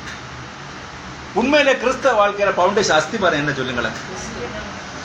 கிறிஸ்துவ அன்புதான், இல்லைன்னு சொல்லல. உபாகத்தில் நான் படிக்கும் பொழுது மோசே சொல்லிட்டு ஒரு இடத்துல பாருங்க, இப்ப எடுக்கண்டாம், நான் சொல்லும் இந்த கற்பனைகளை இனி வரும் உன்னுடைய பிள்ளைகளுக்கும் என்ன செய்யணும்? போதித்து வளர்த்துவீர்களாக. என்ன கொடுக்க வேண்டியதா இருக்கிறது? போதனை கொடுக்க வேண்டியதா இருக்கிறது. அடுத்து காலையிலும் மாலையிலும் எப்பொழுதும் யாரை முன்வைத்து ஜீவிக்க சொல்றாங்க? அதே வசனத்தை சொல்றாங்க, தேவனை முன்வைத்து ஜீவிக்க சொல்றான். பாருங்க, இங்க என்னென்ன பாருங்க, அம்மா பிசி, அப்பா பிசி, அண்ணன் பிசி, தம்பி பிசி, தங்கச்சி பிசி, எல்லாருமே பிசி. என்ன சொல்லி கொடுப்பாங்க? பிசி முடிச்சு வந்த பிறகு எதை சொல்றாங்களா? கிறிஸ்தவர்கள் என்று சொல்ல ஒரு குடும்ப ஜபம்ங்கிறது இருக்கிற. இன்னைக்கு பாருங்க, நமக்கு எண்டை மனுஷில சொல்ல காமனா சொல்றேன், இன்னைக்கு கிறிஸ்தவ வாழ்க்கையில குடும்ப ஜபம்ங்கிறது ஒன்று இருக்கிறதா? இல்ல. குடும்ப ஜபம் இல்லாத வீடு என்ன வீடு? கூரை இல்லாத வீடு. ஜபமே இல்லாத வீடு. அதான் முதல்ல குடும்ப ஜபம். ஜபமே இல்லைன்னாலும் அங்க என்ன இருக்கிறது? அங்க யார் வந்து போயிட்டு இருப்பாரு? பிரியாட்டு வந்து அவங்க வந்துட்டு போறதுக்கு இலவசமான இடம் அங்கே திறந்து வச்சப்பட்டிருக்கிறது. ஆனா ஒண்ணு மட்டும்தான் சொல்றான், பவுல் சொல்றான், நான் என்னை குறித்து பெருமை பாராட்ட என்னிடத்தில் ஒன்றுமே இல்லை. என்னெல்லாம் படிச்சிருக்கிறான் அவன், யாரையும் கிட்ட இருந்து படிச்சான் கீழே. அப்போ அவன் எவ்வளவு தூரத்துக்கு பெருமை பாராட்டலாம்? இன்னும் நம்ம சொல்ல போற, நம்ம உலகத்தான் சொல்ல போற, நான் அது முடிச்சிருக்கிறேன், இது முடிச்சிருக்கேன், அங்க முடிச்சிருக்கேன், இவ்வளவு புக்கு ஆராய்ச்சி பண்ணிருக்கிறேன் சொல்லு. பவுல் அதை ஒண்ணுமே சொல்லல. நான் என்னது, நான் ஒண்ணுமே இல்லைன்னு சொல்றான். அவையெல்லாம் நான் இயேசு கிறிஸ்துவை அறிந்த பின்பு குப்பை என்று தள்ளிவிட்டேன்னு சொல்றான். கமாலியர்களை படிச்சதும் அவன் அப்பா உண்டாக்கி சொத்தையும் என்ன செஞ்சுட்டான், மொத்தத்துல கிறிஸ்துவ அறிந்த பின்பு அவையெல்லாம் என்ன செஞ்சுட்டேன், குப்பை என்று எண்ணி விட்டேன்னு சொல்றான். ஆனா இங்க என்ன சொல்றான் பாத்தீங்களா, இங்க இருக்கிறவங்களுக்கு என்ன, பெருமையின் ஆவி விடாது. இன்னைக்கு கிறிஸ்தவத்துல இருக்கிற ஒரு பெரிய பெரிய பிரச்சனை, பெருமையின் ஆவி அவங்களை விட்டு விடவே இல்லை. தாழ்மையின் சுவாபம் கொஞ்சமும் இல்லை. விட்டு கொடுத்தல்ங்கிறது அறவே கிடையாது. அன்புங்கிறது சுத்தமா கிடையாது. கணவன் மனைவிட்டே அன்பு கிடையாது, பிள்ளைங்கள்ட்ட அன்பு கிடையாது, மற்றுள்ள யாரிடத்திலையுமே அன்புங்கிறது என்ன சுத்தமா கிடையாது. அப்ப கிறிஸ்து எங்கே ஜீவிப்பார் சொல்லுங்க, கிறிஸ்து எங்கே ஜீவிப்பார்? ஒரு அருமையான கேள்வி இருக்கு பாருங்க, நல்ல அருமையான கேள்வி. நாங்கள் 29 ஆண்டுகளுக்கு முன்பு திருமணம் பதிவு செய்ய நீதிபதியால் விவாகம் செய்து வைக்கப்பட்டோம். அது தவறா? சரியா தவறா சொல்லுங்களேன். இன்னும் அநேகர் கூட்டிட்டு ஓடி போறான், போயிட்டு எங்க வேண்டான், நிறைய ரெஜிஸ்டர் ஆபீஸ்ல போய் நடந்துக்கிறான், திருமணம் பண்ணிட்டு வரான். இது சரியா தவறா? அந்த கேள்வி. எப்படி தவறு? தேவனுடைய ஊழியக்காரன் மூலமா இருந்தாலும் சரி, அங்க சில விஷயங்கள் இருக்குது, அதை சொல்லுங்க. வாக்குறுதி. மரணம் நம்மை பிரிக்கும் அளவும், என்னது, ஒரு கல்யாணம் பண்ணும் போது எழுதியது, மரணம் நம்மை பிரிக்கும் அளவும் எப்படி இருப்பான், பிரியாமல் இருப்பான். பாருங்க, நல்லது. அப்படிதான் நீங்கள் செய்தது தவறாகும். தீர்க்கதரிசி முதல்ல சொல்லிட்டார், தவறாகும். விவாகம் என்பது தேவனுடைய வீட்டுக்கு உரிய ஒன்று. விவாகம் எதுக்குள்ளது? தேவனுடைய வீட்டில் நடக்க வேண்டிய உரிய ஒன்று. இப்போ ஒரு விவாகம் நடந்தா தேவனுடைய வீடா இருக்கிற அந்த வீட்டை வச்சு நடத்துறது நமக்கு கஷ்டம். ஏன்னா மூத்த மகளுடைய காரணத்துக்கு அவரு காலேபில்லி, அவரு பேருனா திருநெல்வேலி ஸ்டீபன் பிரதர், இது சபையில இருந்த வச்சு பிரதர் நடத்தணும். சபை வந்து பாத்தீங்கன்னா சபையில வச்சு நடத்துறதுக்கு இடமா இருக்குமோ இல்ல, இதை வச்சு நடத்துறதுக்கு இடமா இருக்குமோ இல்ல, ஒரு திருமணம் நடத்துறதுக்கு இடம் இருக்காங்க. கொஞ்சமாவது விஸ்தாரமா இருந்தா நமக்கு சரி, ஓகே, நான் பண்ணியிருக்கிறேன், இங்க முடிச்சுட்டு நமக்கு பாக்கியுள்ள விஷயங்கள் அங்கே கொண்டு செய்திருக்கலாம். இங்க நடத்த முடியுமா? அது இங்க சொல்றாரு பாருங்க, திருமணம் விவாகம் என்பது தேவனுடைய வீட்டுக்கு உரிய ஒன்று. ஆனால் உங்களுக்கு ஏற்கனவே விவாகம் ஆகிவிட்டதால் நீங்கள் எப்பொழுது உண்மையில் விவாகம் செய்து கொள்கிறீர்கள் என்றால், நீங்கள் ஒருவரை ஒருவர் ஏற்றுக்கொள்வதாக ஒருவருக்கு ஒருவர் வாக்களித்துக் கொள்ளும் போது ரெஜிஸ்டர் பண்ண திருமணம் செல்லுபடி ஆகாது.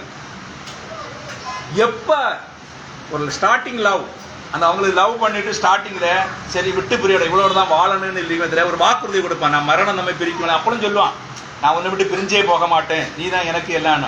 அப்ப ஒரு உண்மையான பெண்ணா இருந்தா அவளும் சொல்ல, நானும் உன்னை விட்டு பிரிஞ்சே மாட்டேன், நீ தான் எனக்கு புரிய, அப்படியே வாக்கு கொடுத்துருவாங்க.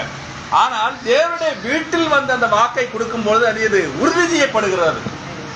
என்ன, அது உறுதி செய்யப்பட பாருங்க. அதை சொல்றாரு, நீங்கள் ஒருவரை ஏற்றுக்கொள்வதாக ஒருவருக்கு ஒருவர் வாக்களித்துக் கொள்ளும் போது திருமணம் பதிவு செய்ய நீதிபதி உங்களுக்கு விவாக சான்றிதழ் கொடுத்து விவாகமாகாமல் நீங்கள் கணவனும் மனைவியுமாக வாழ்வதற்கு பதிலாக சட்டப்பூர்வமாக நீங்கள் கணவன் மனைவியாக வாழும்படி செய்கிறார். நீதிபதி என்ன செய்யறாரு? இப்ப சட்ட பிரகாரம் மட்டும் நீங்க செய்யலாம், கணவன் மனைவியா வாழலாம். ஆனா வேதம் என்ன சொல்லுன்னா,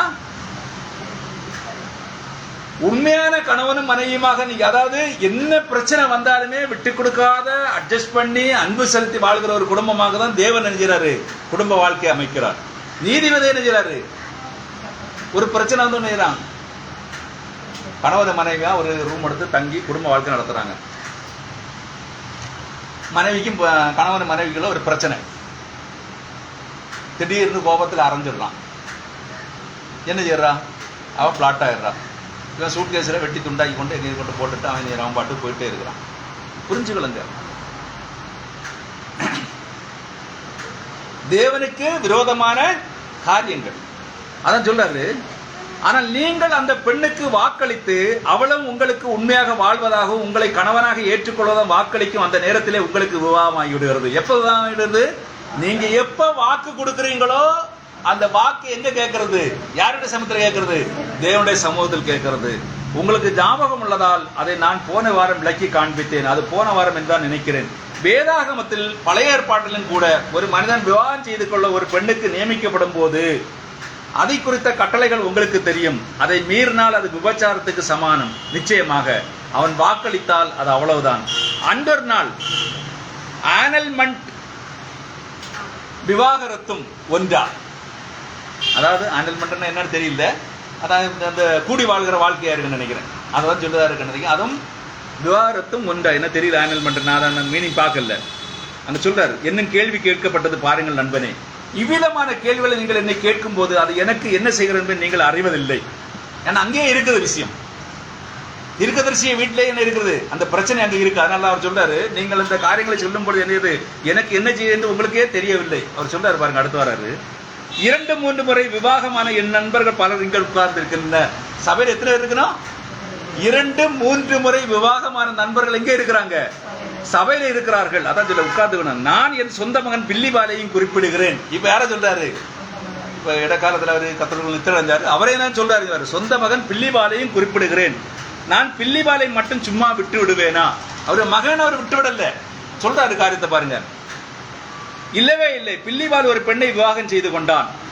பில்லிபாலை என்ன செய்துட்டான்? ஒரு பெண்ணை விவாகம் செய்து விட்டான். அவன் என்னிடம் வந்து, அப்பா நான் விவாகம் செய்து கொள்ள போகிறேன் என்று சொன்னான். நான் என் காரை கழுவி கொண்டிருந்தேன். நான் உன் தலையை சுவற்றில் மோதிக்கொள் என்று சொன்னேன். பாருங்க, அவர் காரை கழுவிட்டு இருக்காரு. அவன் என்ன சொல்றான்? அப்பா நான் ஒரு பொண்ணை நினைக்கிறேன், கல்யாணம் விவாகம் பண்ண போறேன். இவர் என்ன சொல்றாரு? உனக்கு தலையை கொண்டு இருந்தது சுவத்துல நீ மோதிக்க. என் காரை கழுவி கொண்டேன். நான் விவாகம் செய்து கொள்ள போறேன் என்றான். திரும்பவும் நான் ஓ போடா என்று சொல்லிவிட்டு வேலையில் ஈடுபட்டிருந்தேன். அவன் தன் தாயிடம் சென்றான். அவள் அவனை பார்த்து கேலியாக சிரித்தாள். இப்ப எங்க போறான்? அப்பாட்ட போய் சொல்லி பார்த்தான், அவரு போடான்னு விரட்டி விட்டாச்சு. இப்ப எங்க போறான்? அம்மா கிட்ட போறாரு. பள்ளிக்கூடத்தில் படித்துக் கொண்டிருக்க ஒரு சிறு பெண்ணுடன் அவன் ஓடி போய் விவாகம் செய்து கொண்டான். அவரே சொல்றாரு, தன்னுடைய மகனை குறித்து ஒரு தகப்பன் சொல்றாரு பாருங்க. பள்ளிக்கூடத்தில் படிக்கும் ஒரு சிறு பெண்ணுடன் போய் அவன் எழுதினான், விவாகம் சொன்னான். நாங்கள் அந்த விவாகத்தை அன்னல் செய்தோம். அந்த பெண்ணின் தகப்பனும் நானும் நாங்கள் செய்த அந்த விவாகத்தை அன்னல் செய்தோம். இருப்பினும் அவன் விவாகம் செய்து கொண்டதாக கருதப்பட வேண்டும். அத விவாகரத்து செய்தாச்சு. இருந்தாலும் அது என்னதாக இருக்கிறது? இப்ப விவாகம் செய்ததாக கருதப்பட வேண்டும். அவன் என் பையன். அவன் இங்கு உட்கார்ந்து கொண்டு நான் கூறுவதை கேட்டுக் கொண்டிருக்கிறான். இப்பொழுது அது முற்றிலும் உண்மை. அவன் சபையில தான் இருக்கிறான். அவன் பிரசங்கம் அவர் பண்றாரு, கேள்வி பதிலுக்கு ஆன்சர் பண்றாரு. அவன் எங்க இருக்கிறான்? சபையில தான் இருக்கிறான். அவன் இப்பொழுது வாழ்ந்து கொண்டிருக்க அந்த பெண்ணும் என்னிடம் வந்து, என் மருமகள், என் பேரன், அவன் அப்பா எனக்கு விவாகம் செய்து வைங்கள். எங்க செய்து வைக்க இப்ப கேட்கிறான்? முதல்ல எங்க போய் பண்ணான்? ரெஜிஸ்டர்ல போய் பண்ணியாச்சு. இனி எங்க பண்ணணும்? சபையில. இப்ப என்ன ஆச்சு? விவாகம் பண்ணி ஒரு பேர குழந்தை ஆயிடுச்சு. அது ஒரு வந்து கேட்கிறான், எனக்கு எங்க திரும்ப விவாகம் செய்து வைங்கள் என்று. நான் முடியவே முடியாது என்று சொல்லிவிட்டேன். அது என் சொந்த மகன். அவனை நான் தூக்கி சுமந்து என்னால் முடிந்த எல்லாவற்றையும் அவனுக்கு செய்து அவனுக்கு நான் தாயும் தகப்பனுமாய் இருந்து வந்திருக்கையில் இது என் இருதயத்தை ஊடுருவி குத்தவில்லை என்றா நீங்கள் நினைக்கிறீர்கள்? பில்லிபாலை வளர்த்தின விதம் என்கிறது அவருடைய வாழ்க்கையில ஒரு கடினமான காரியம். இவனுக்கு ஒரு சகோதரி உண்டு, ஷாரோன். தாயார் மரித்து போனாள், சகோதரியும் மரித்து போனாள். அப்போ தாயும் இல்லை, சகோதரியும் இல்லை. இப்ப யாரெல்லாம் உண்டு? தகப்பனும் மோனும் தான் உண்டு. அப்படி வளர்த்த பிள்ளையாக செய்திருக்கார். அதான் சொல்லாரு, என் இருதயத்தை ஊடுருவி குத்தவில்லை என்று நினைக்கிறீர்கள். அதை கூறுவது என்னை கொல்லவில்லை என்றா நினைக்கிறீர்கள். ஆனால் அது உண்மை. நிச்சயமாக என் மகனுக்கு உட்கார்ந்து கேட்டுக்கொண்டிருக்கிறான். என் மருமகளும் என் சிறு பேரனைக்கு உட்கார்ந்து கொண்டிருக்கிறார். அது தவறு நான் அவரிடம் கூறுகிறேன். ஏனெனில் நான் கூறியாக வேண்டும். அந்த வார்த்தைக்கு நான் கடமைப்பட்டவனாக இருக்கிறேன். நீங்கள் திருமணம் பதிவு செய்யும் மஜிஸ்ட்ரேட்டினால் விவாகம் செய்து வைக்கப்பட்டீர்களா? சபை உங்களை விவாகம் செய்து வைத்திருக்க வேண்டும். சபையில் உள்ள போதகர், அதுவே ஒரு கிறிஸ்தவன் செய்யக்கூடிய நாணயமான காரியம். ஒரு போதகருக்கு முன்னாடி போய் தான் என்ன செய்யணும்? திருமணம் செய்து கொள்ள வேண்டும். இது யார் செய்ய வேண்டிய காரியம்? ஒரு நாணயமான காரியம் சொல்றார். ஆனால் நீங்கள் ஏற்கனவே அந்த வாக்குத்தத்தத்தை, அந்த பொருத்தனையை செய்து கொண்டு 21 ஆண்டுகளுக்கு முன்பு விவாகம் செய்து கொண்டால் அதனால் பரவாயில்லை என்று நினைக்கிறேன். நீங்கள் நல்லது எனலாம். ஒரு கால் நான் வந்து மீண்டும் விவாகம் செய்து கொள்ள வேண்டுமா என்னும் கேள்வி எழலாம். உங்களுக்கு பிரியமானால் செய்யுங்கள். உங்கள் விசுவாசத்திற்கு இடையூறாக இருக்கும் எதையும் மனதில் வைக்காதீர்கள். ஏனெனில் அப்படிப்பட்ட ஏதாகலும் இருந்தால் நீங்கள் இங்கிருந்து முன்னேற முடியவே முடியாது. நீங்கள் இங்கே நின்றுடுவீர்கள். அந்த கேள்விக்கு வரும்பொழுது இந்த இடத்தில் நீங்கள் நின்று முடிந்து விடுவீர்கள். ஆனால் இப்பொழுது என்னை பொறுத்தவரையில் அதனால் பரவாயில்லை. ஆனால் இதை ஞாபகம் கொள்ளுங்கள், இது என்னை நோக பண்ணுகிறது. நான் கேட்டால் அவர்கள் கண்ணையும் பிடுங்கி எனக்கு தரக்கூடிய மிகவும் நெருங்கிய நண்பர்கள் ஆண்களும் பெண்களும் உட்கார்ந்து கொண்டிருக்கிறார்.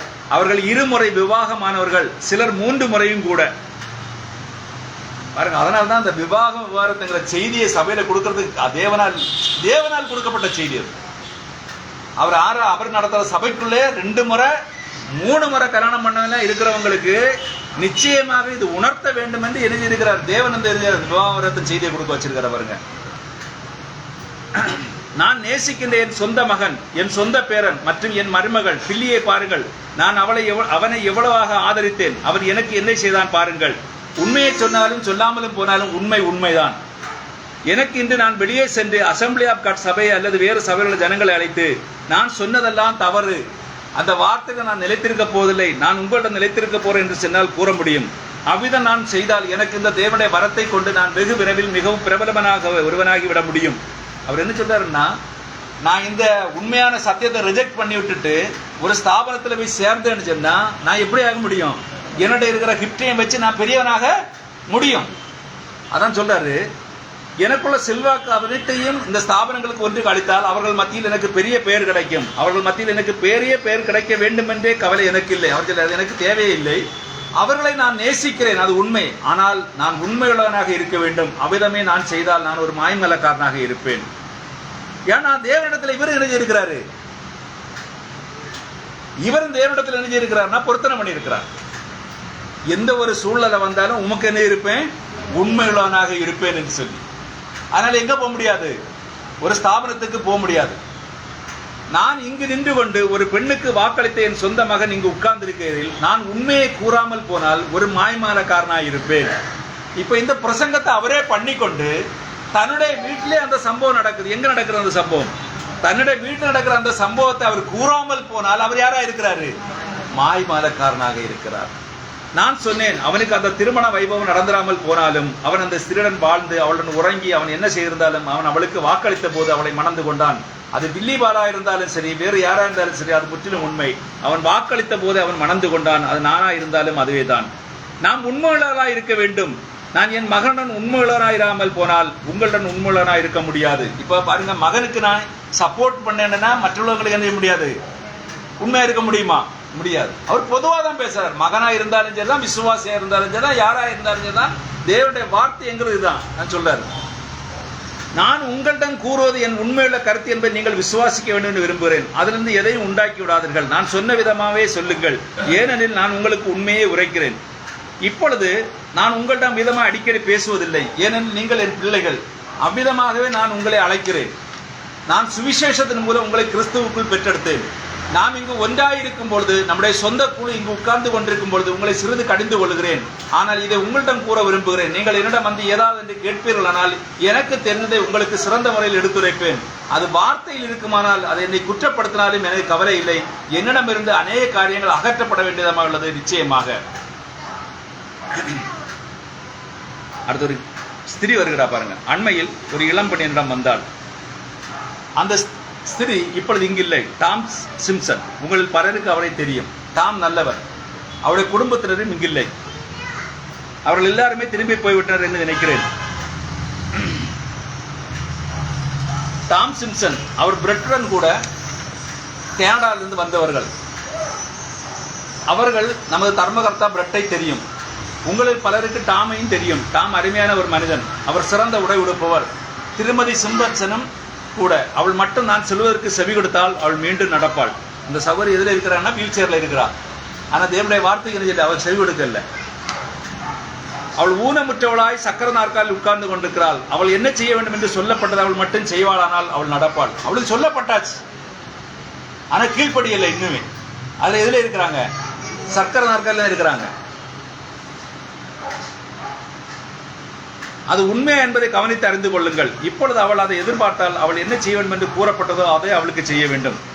அவளுடைய பெண்களில் ஒருத்தி அழகான சிறு பெண்கள். அவர்கள் சிறுமிகளாக இருந்த பொழுது அவர்களை என் தொடையின் மேல் வைத்து அவர்களுடன் விளையாடுவது வழக்கம். இப்பொழுது அவர்கள் பெரியவர்களாகிவிட்டார்கள். அவர்களுக்கு ஏறக்குறைய ஸ்திரீகள் 10-12 வயது உடையவர்கள். இப்போ 12 வயசாச்சு. அந்த பிள்ளைகளை பார்த்து சொல்றாருன்னா அவர் ஸ்திரீன்னு சொல்றாரு. ஏன்னா அங்கே உள்ள கல்ச்சரு 12 வயசு 13 வயசுல என்ன ஆயிடுறாங்க, திருமணம் ஆகிறாங்க. அதான் சொல்ல ஸ்திரீகள் நிலையில்.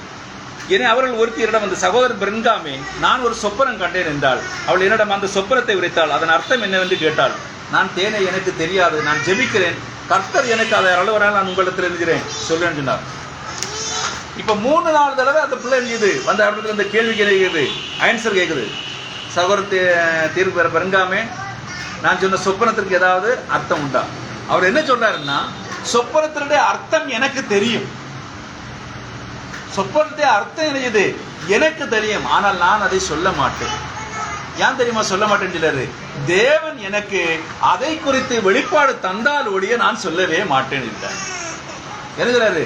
அதை குறித்து என்ன சொல்றாரு? அதான் சொல்றாரு பாருங்க, உங்கள்ட்ட நான் உண்மையே எடுத்துரைப்பேன், அவர் என்னிடம் கூறுவானால் நான் அதே உங்களுக்கு எடுத்துரைப்பேன், நான் அவர் கூறாமல் போனாலும் நானும் கூற மாட்டேன்.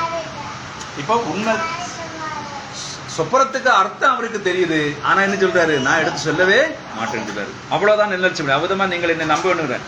அந்த சொப்பனத்தின் அர்த்தம் என் மனதில் அறிந்திருந்தேன், ஆனால் அது சரியென்று எனக்கு எப்படி தெரியும்? அதை நான் மறுபடியும் காண வேண்டும். கர்த்தருடைய நாமத்தில் அந்த சொப்பனத்திற்கு அர்த்தம் உரைத்து அது அவ்விதமாக இருக்கவில்லை தான் எப்பொழுதும் ஒரு இடத்திலும் யாருக்கும் தன் விரலை சுட்டிக்காட்டி என்னை குற்றப்படுத்த முடியாது.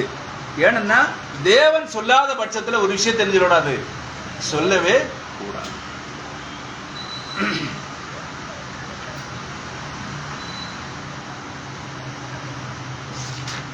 அது கொஞ்சம் கதையை கொண்டு வராது இல்லை, வேண்டாம்.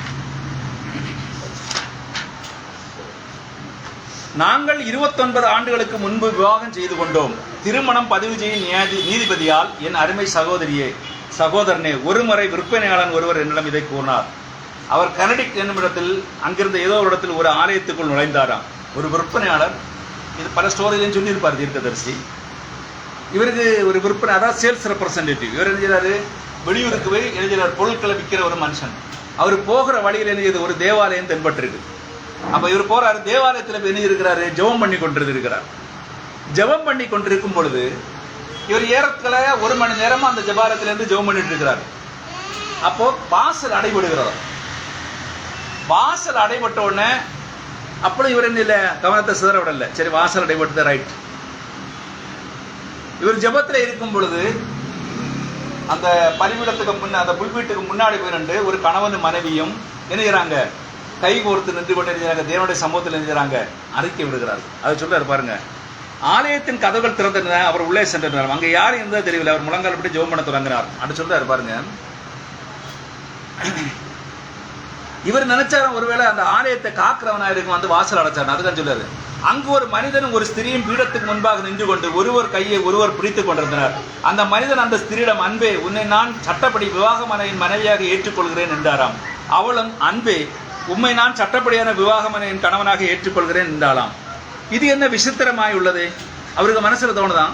2 பேரும் சொல்றாங்களா, சட்டப்படி உன்னை விவாகமான புருஷனாகவும் மனைவியாக ஏற்றுக்கொண்டு. இவருக்கு விசித்திரமா தோணுது. ஏன்டா போதகர்ல யாரும் இல்லைன்னு அதான் சொல்றாரு. இந்த மனிதன ஸ்திரியும் போதகர் இல்லாமலே விவாகம் செய்து கொள்ளுகின்றனரே என்று இந்த பெந்தேகோஸ்தேக்காரன் நினைத்தாராம். எனவே அவர் உட்கார்ந்து கொண்டு அவர்கள் ஒருவருக்கு ஒரு உண்மையுள்ளதாக வாழ்வார்கள் என்றும் மரணம் தவிர வேறு அவர்களை பிரிக்காது என்றும் அவர்கள் பொருத்தனை செய்து முடிக்கும் வரைக்கும் காத்திருந்தாராம். அந்த கல்யாண நாள் நடந்த அதே காரியங்களையும் எழுதுறாங்க, இங்க சொல்றாங்க. இதை முடியும் வரைக்கும் அவர் காத்திருந்தாராம். அதன் பிறகு அவர்கள் ஒருவர் மேல் ஒரு கையிட்டு ஒருவரை ஒருவர் முத்தம் விட்டு சிரித்துக் கொண்டு ஆலயத்தை விட்டு வெளியே நடந்தார்.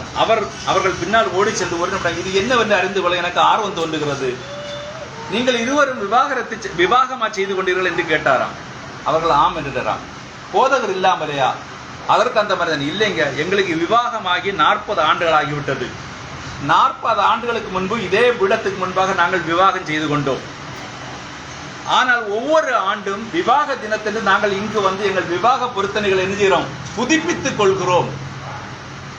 லைசன்ஸ் புதுப்பிக்கிறாங்க. இணைகிறாங்க. அவங்க போய் தேவனுடைய சமூகத்தில் எழுதுறாங்க, வந்து எழுதுறாங்க, விவாகத்தை எழுதுறாங்க, புதுப்பித்துக்கலாம் பாருங்க.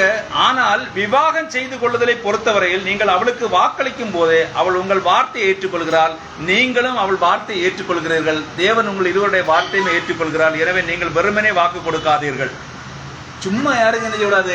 ஒரு வாக்கை கொடுக்கூடாது. தீர்க்கதரிசிங்க தெளிவா சொல்றாரு. ஒரு ஸ்திரிக்கு ஒரு புருஷன் நினைக்கிறாரு, சும்மா நினைக்கிறாரு, வாக்கை கொடுக்கவே கூடாதுன்னு சொல்றாரு. இனி ஒரு கேள்வி இருக்கு பாருங்க. அந்த கேள்வி கூட வாசி நான் முடிச்சிருந்தேன். ஒரு ஸ்திரீ விவாகமான ஒரு மனிதன் ஒரு தவறை செய்து மனம் திரும்பி வேதத்தின்படி தன் கணவருடன் அதை சரி செய்து கொண்டு விட்ட பிறகு அவள் ஈடுபட்ட அந்த மனிதன் மனைவிக்கு இதை குறித்து ஒன்றும் அறியாமல் இருந்தாலும் அவளிடம் சொல்ல வேண்டியது அவசியமா? ஒரு கணவன் மனைவி இருக்கணும். மனைவி போய் இன்னொரு மனுஷன் தவறு செய்து பிறகு எல்லாமே சரி செய்துட்டாச்சு, தன்னுடைய புருஷனத்தில் செய்து அவனிடத்துல போய் ஒப்புரையாச்சு. ஆனால் யாருக்கு தெரியாதது? அவனுடைய மனைவிக்கு இது தெரியாது. அங்கு போனோமானா கேட்கிறாரு பாருங்க, அவளிடம் செல்ல வேண்டிய அவசியமா அல்ல அந்த மனிதன் அவளிடம் முதலில் சொல்ல வேண்டுமா? யாரு சொல்லணும்? இவ சொல்ல வேண்டிய தேவை அங்கு கிடையாது. யாரு சொல்லணும்? தவறு செய்தா அந்த புருஷன் தான் போய் யார்கிட்ட போய் சொல்லணும்? நான் இன்னொரு பெண்டன் சகவாசம் வைத்திருக்கேன்னு யாரு சொல்லணும்? அந்த புருஷன். அதான் சொல்றாரு, அவளை புண்படுத்துவதற்கு அவசியம் தானா? இது நடந்து முடிந்த பிறகு நட்பு தன்மையில் ஈடுபட்டுள்ள விஷயத்தில் எவ்வளவு தூரம் நாம் சென்று இதை சரி செய்து கொள்ள வேண்டும் சொல்றாரு. நல்லது என அருமை சகோதரியே, நீ ஒரே ஒரு காரியத்தை மட்டும் சரியாக செய்திருக்கிறாய். நீ அதில் ஈடுபட்டாய் என்று நினைக்கிறேன், அல்லது உனக்கு தெரிந்த யாரோ ஒருத்தின் தவறான செயலில் ஈடுபட்டிருக்கிறார்கள். நீ வேறொரு ஸ்திரீயின் துணைவுடன் இந்த சமூக செயலை செய்திருக்கிறாய். நீ அதை செய்த பொழுது கிருபையிலிருந்து விழுந்து விட்டாய். அதன் பிறகு நீ மனம் திரும்பினாய். நீ அந்த மனிதனுடன் சென்று அதை சரி செய்து கொள்ளும் வரைக்கும் உன்னால் மனம் திரும்ப முடியாது. ஆனால் நீ அந்த செயலில் ஈடுபட்ட அந்த மனிதனிடமும் உன் கணவரையும் கூட்டிக் கொண்டு செல்ல வேண்டும். அந்த காரியத்தை தான் நீ செய்திருக்க வேண்டும். அதான் வேத பிரகாரமானது. என்ன சொல்றாரு? இப்போ தவறு செய்த புருஷனை கிட்ட யாரை கூட்டிட்டு போக சொல்றாரு? தன் கணவனையும் கூட்டிக் கொண்டு போன். இங்கு லூயிவில்லில் வசிக்கும் ஒருத்தி என்னிடம் வந்தாள். அவள் ஒரு வாலிப பெண். அவள் ஒரு மனிதனுடன் தொடர்பு கொண்டிருந்தாள். அதன் பிறகு அவள் செய்வது தவறென்று அறிந்து கொண்டாள். எனவே அவள் நகரத்தை விட்டு தூரத்தில் உள்ள வேறு நகரத்துக்கு சென்று அவளுடைய பெயரை மாற்றிக்கொண்டு அங்கிருந்து சிலருடன் வாழ்ந்து வந்தாள். இந்த மனிதன் அவளை பின்தொடர்ந்து அங்கு அடைந்து அவள் மேல் இந்த சுமை உள்ளதென்றும் அவள் அவனுக்கு மனைவியாக நடந்து கொள்ள வேண்டும் என்றும், இல்லை என்றால் அவள் இந்த விவாகரத்தை குறித்து கூறிவிடுவேன் என்றும் பயமுறுத்தினான். அவள் அந்த இடத்தில் ஒரு அருமையான கிறிஸ்தவனை மணந்து கொண்டாள். பாருங்க, ஒரு ஸ்திரீ இங்க தவறு செய்தவா இடத்தை விட்டு மாறி போய் இன்னொரு இடத்துல இருந்தவன் இங்கே இருந்து பழகின நண்பன் எங்க போறான்? அங்கேயும் போறான். அங்க போனால் என்ன இருக்கிறா? அங்க ஒரு நல்ல அருமையான ஒரு கிறிஸ்தவ விவாகம் பண்ணி அங்கேயும் திருமணம் நடந்து வாழ்ந்துட்டு இருக்கிற. அப்ப இவனும் போய் அங்க சேர்ந்து கொள்கிறான். அதான் சொல்றாரு, அவள் அப்படிதான் நடந்து கொள்ளாவிட்டால் அவன் முழு உரத்தை அம்பலத்துப்படுவதாக மிரட்டினான். எனவே அவள் தொடக்கத்தில் தன் நிறத்தை காண்பிப்பதற்கு பதிலாக இந்த இரு மனிதருக்கும் வாழ்க்கைப்பட வேண்டியதாயிற்று. அவளுக்கு ஒரு குழந்தை பிறந்தது. அந்த பெண்ணுக்கு இப்பொழுது 18 வயதாகின்றது. இவர்களில் யார் அவளுடைய தகப்பன் என்று அவளுக்கு தெரியாது. இப்பொழுது அவளுடைய மாதவிடாய் நின்று விட்டது. அவளுக்கு நேர்ந்து விட்டது. இப்பொழுது அவளால் என்ன செய்ய முடியும்? நான் என்ன செய்ய வேண்டியது ஒன்றே ஒன்று என்றேன். அவள் என் கணவரிடம் இதை பற்றி கூறினால் அவர் என்னை விட்டு போய்விடுவார். என் மகள் இதை அறிந்தால் தற்கொலை செய்து விடுவாள். நான் அவளுடைய நீ இதை மனதிலே வைத்துக் கொண்டிருந்தால் நீ நரகத்திற்கு போவாய் என்று சொல்லிவிட்டேன். கணவன்கிட்ட செய்தா என்ன அவர் ரிஜெக்ட் பண்ணுவார். மகள்கிட்ட சொன்ன மகள் தற்கொலை பண்ணுவா. ஆனா இதை மனசுல வச்சுக்கிட்டு தான் நீ எங்க போவ? அனுதினம் என்ன இருக்கும்? நரகத்துக்கு போறவங்கள இந்த நரகத்தை எங்க அனுபவிக்கலாம்? பூமியில எழுதலாம், அனுபவித்துக் கொள்ளலாம். அதான் சொல்லி நீ நரகத்துக்கு போக வேண்டியது இருக்கும். எதை வேண்டுமானாலும் தெரிந்து கொள்ளுட்டேன். செய்ய வேண்டிய ஒரே ஒரு காரியம் அதை துடைத்து சரிபடுத்திக் கொள்வதே. அது முற்றிலும் உண்மை உள்ளவர்களாக இருக்கு. உங்களுக்கு தெரியும், அநேக சமயங்கள் ஸ்திரீகளும் மனிதரும் வரும்பொழுது தரிசனங்களில் பரிசுத்த ஆவியானவர் அவர்கள் வாழ்க்கையில் செய்தவர்களை தோண்டி எடுத்து வெளிப்படுத்த நீங்கள் கேட்டிருக்கிறீர்கள், கண்டிருக்கிறீர்கள். அது உங்களுக்கு தெரியும். அவர்கள் என்ன செய்ய வேண்டும் என்பதை அவர்களுக்கு எடுத்துரைத்தார். அவர்கள் நல்லது, நான் அதை ஏற்கனவே கர்த்தருடன் சரி செய்து கொண்டு விட்டேன் என்கின்றனர். அதுக்குதான் சொல்றாரு பாருங்க. இப்ப அநேகர் தவறு செய்துட்டு என்ன சொல்றாங்க? தவறை செய்துவிட்டு இன்னைக்கு இருக்கிற சமுதாய நடைமுறையில் இருக்கிற தவறை செய்துவிட்டு என்ன செய்யறாங்கன்னு தெரியுமா? நாங்க யாரு ஒப்புராயிட்டோம்? தேவனிடத்துல. வேதம் என்ன சொல்லுது சொல்லுங்களேன்.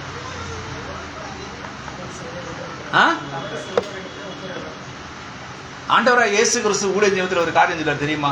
காணிக்கை செலுத்த போறதுன்னு சொல்லுவாரு. என்ன சொல்றாரு? நீ உன் சகோதரத்திலேயோ யாரிடத்திலேயாவது ஒரு குறைபாடு என்று சொன்னால் அவனிடத்துல போய் ஒப்புரவாயிட்டு வந்துதான் என்ன செய்யணும்? ஒன்று காணிக்கை. அதாவது காரியத்தை சொல்லுவார் பாருங்க. ஆனால் நீங்கள் உங்கள் கணவரிடமோ அல்லது உங்கள் மனைவிடமோ செய்தவர்கள் இதை கூற கடமைப்பட்டிருக்கிறீர்கள். அது உண்மை. நீங்கள் அதை அறிக்கை செய்ய வேண்டும். இப்பொழுது அந்த நபர் அவள் குற்றவாளியாக இருப்பானால் அவள் அதை செய்து விட்டாள். அவள் தன் கணவருடன் சென்று அறிக்கை செய்து விட்டாள். இப்பொழுது சகோதரியை நீ உன்னை சுத்தப்படுத்தி கொண்டு விட்டாய்.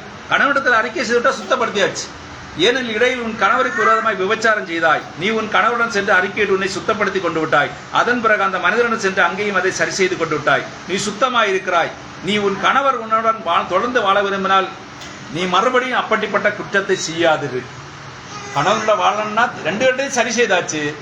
திரும்பவும் உன் கணவனோடு நீ வாழ வேண்டும் என்று சொன்னால் என்ன செய்யணும்? அப்படிப்பட்ட குற்றத்தை செய்யாது. இன்னைக்கு பார்த்தீங்கன்னா இங்கே நம்ம நாட்டில் என்ன நடக்குன்னா, இன்னைக்கு கலாச்சார சீர்கேடுகள் நடந்து கொண்டே இருக்கிறது. அதை நம்மள போய் விளக்க போகல. நீ மறுபடியும் அப்படிப்பட்ட குற்றத்தை செய்ய நற்பண்புள்ளாயிரு. அவர் அக்குற்றத்தை மன்னிக்காவிட்டால் அது அவருடைய சொந்த விஷயம். அவர் உன்னை தள்ளிவிடலாம், முற்றும் உண்மை. இப்பொழுது அச்செயலில் ஈடுபட்ட அந்த மனிதன் அவர் தன் மனைவிடம் சென்று அவளை உன்னிடம் கூட்டிக் கொண்டு வர வேண்டும். உன் பாகத்தை நீ செய்தது போல செய்து விட்டாய். அவர் தன்னுடைய பாகத்தை செய்ய வேண்டிய நேரம் வந்துவிட்டது. இந்த ஸ்திரியானவள் செய்தது போல அந்த புருஷன் என்னணும் அதே போல் செய்யணும்னு சொல்றாரு. இந்த ஸ்திரீ அந்த மனிதன் அந்த செயலில் ஈடுபட்டால் தன் கணவன் சென்று அறிக்கையிட்டு விட்டு அந்த மனிதன் சென்று அறிக்கையிட்டு விட்டு அதை சரி செய்து விட்டால் அந்த மனிதனின் விவாகம் இப்பொழுது அவர் தன் மனைவிடம் சென்று அவளை கூட்டிக் கொண்டு வந்து ஸ்திரியிடம் வர வேண்டும். அப்பொழுது சரியாகிவிடும். நான் கூறுகிறது விளங்குகிறதா?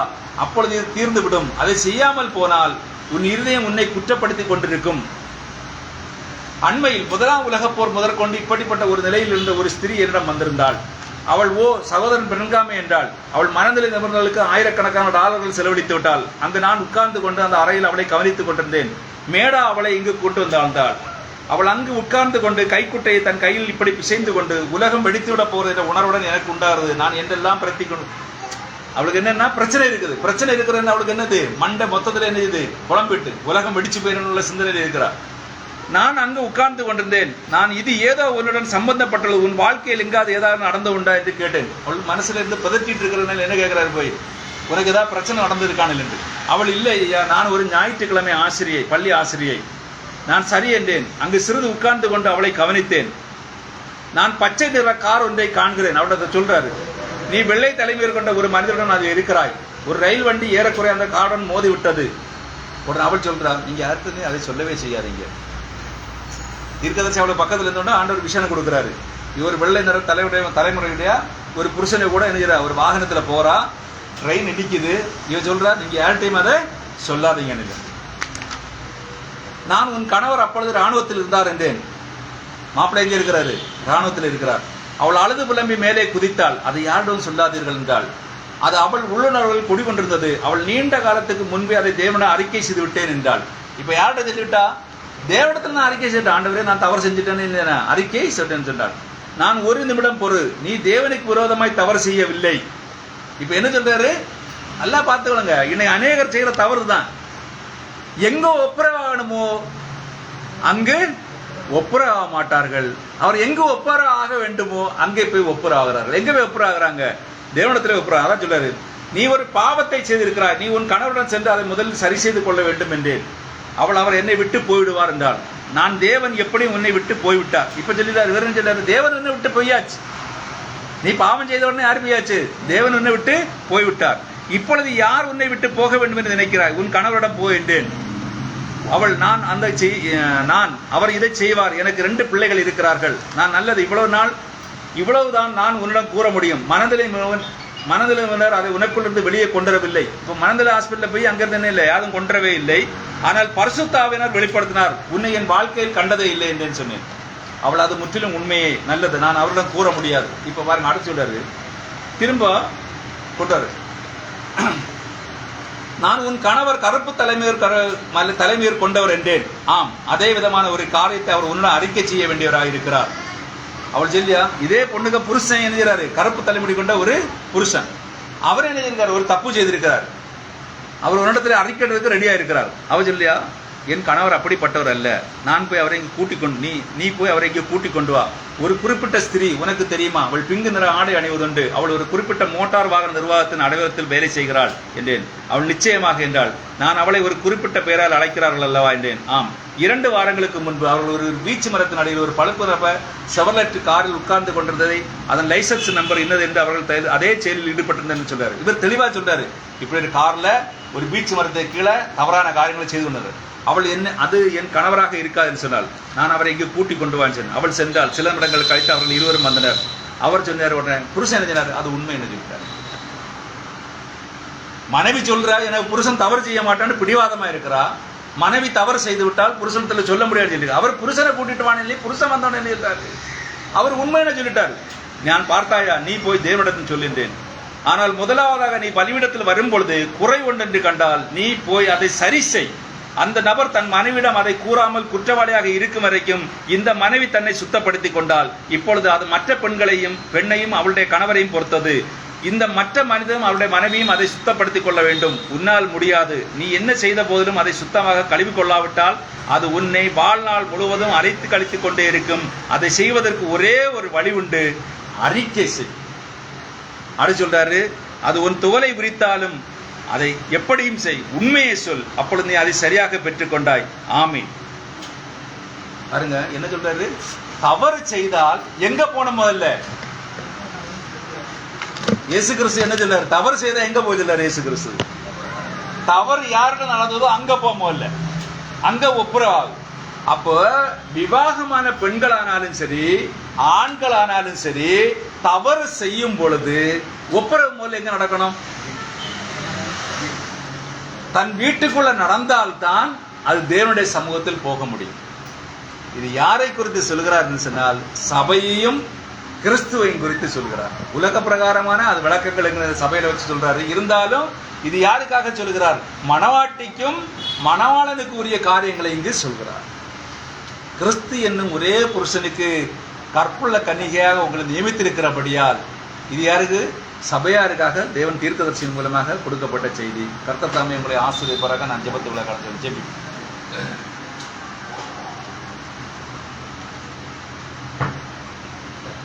ஸ்தோத்திரம் நல்ல தகப்பனே, நன்றியோடு உம்மை துதிக்கிறோம், ஸ்தோத்தரிக்கிறோம் ஆண்டவரே.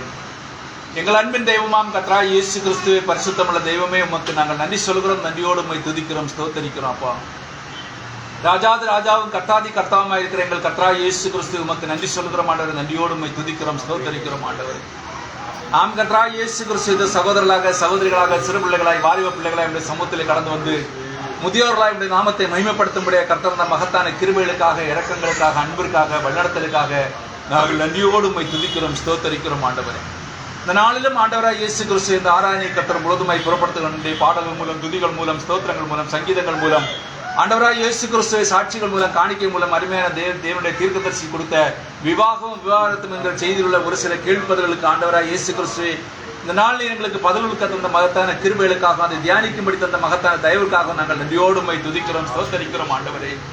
ஒரு உண்மையான மணவாளனும் உண்மையான மணவாட்டியும் ஆண்டவர் இந்த பூலகத்தில் வாழும் பொழுது ஆண்டவர் அவர்களுக்குள்ளாக ஒப்புரவாகி தேவனுடைய நாமத்தை மகிமைப்படுத்துகிற காரியங்களை தீர்க்கதரிசி உறுதிப்படுத்தி இருக்கிறபடியால் கர்த்தராகிய இயேசு கிறிஸ்துவே, நீர் உம்முடைய மணவாட்டிக்காக கொடுக்கப்பட்டிருக்கிற வாக்குத்தத்தங்களும் அப்படியே இருக்கிறபடியால் உமக்கு நாங்கள் நன்றி சொல்கிறோம், நன்றியோடு உம்மை துதிக்கிறோம், ஸ்தோத்தரிக்கிறோம் ஆண்டவரே.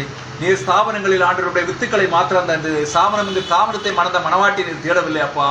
அதே போல ஆண்டவராய் இயேசு கிறிஸ்து உமக்கென்று பிரித்தெடுக்கப்பட்டது சிறு வந்தையானது உம்முடைய வருகை ஜீவிக்கிற மகத்தான கிருபையை கர்த்தாவை நீர் தந்திருக்கிறபடியால் என் தேவனாய கர்த்தாவை இந்த சிறு மந்தையை கர்த்தர் ஆசீர்வதித்து நீர் வழிநடத்தும்படியாக நாங்கள் ஜெபிக்கிறோம்.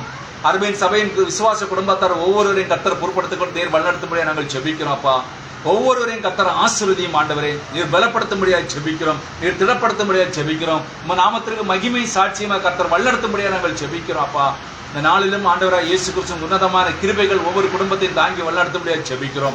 எங்கள் ஐக்கியத்திலிருந்து வெளிநாடுகளிலும் வெளி மாவட்டங்களிலும் வெளி தேசங்களிலும் வாழ்ந்து கொண்டிருக்கிற ஒவ்வொரு தேவனுடைய பிள்ளைகளுக்காக நாங்கள் நன்றியோடு உம்மை துதிக்கிறோம். கர்த்தராகிய இயேசு கிறிஸ்துவின் வருகையில் ஜீவிக்கிற ஒவ்வொரு தேவனுடைய பிள்ளைகளையும் கர்த்தர் ஆசீர்வதித்து நீர் வழிநடத்தும்படியாக நாங்கள் ஜெபிக்கிறோம் அப்பா.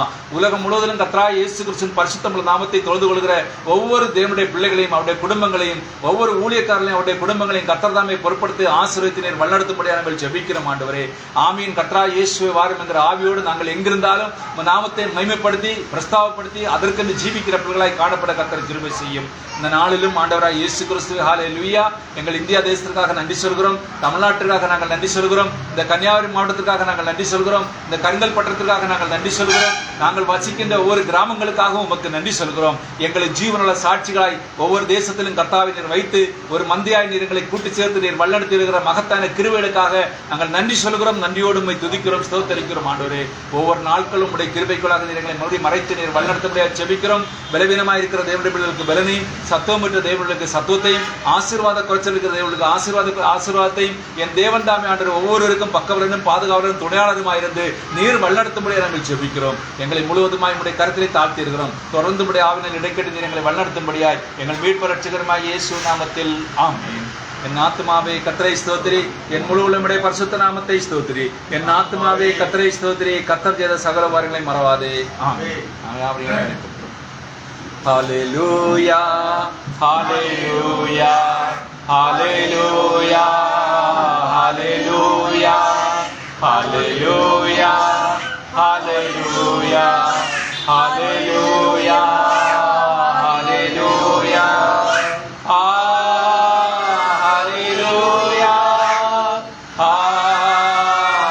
ஹalleluya, ஹalleluya, ஹalleluya. நன்றி இயேசுவே, நன்றி இயேசுவே, நன்றி இயேசுவே, நன்றி இயேசுவே. ஹalleluya, ஹalleluya, ஹalleluya, ஹalleluya. ஆசீர்வாதம் நம்முடைய கர்த்தராகிய இயேசு கிறிஸ்துவின் கிருபையும் இரக்கமும் சமாதான அன்பும் அவர் வருகை மட்டும் நாம் அனைவரோடும் கூட இருப்பதாக. ஆமென். ஹalleluya, ஹalleluya. Praise the Lord Jesus. Amen. Praise God.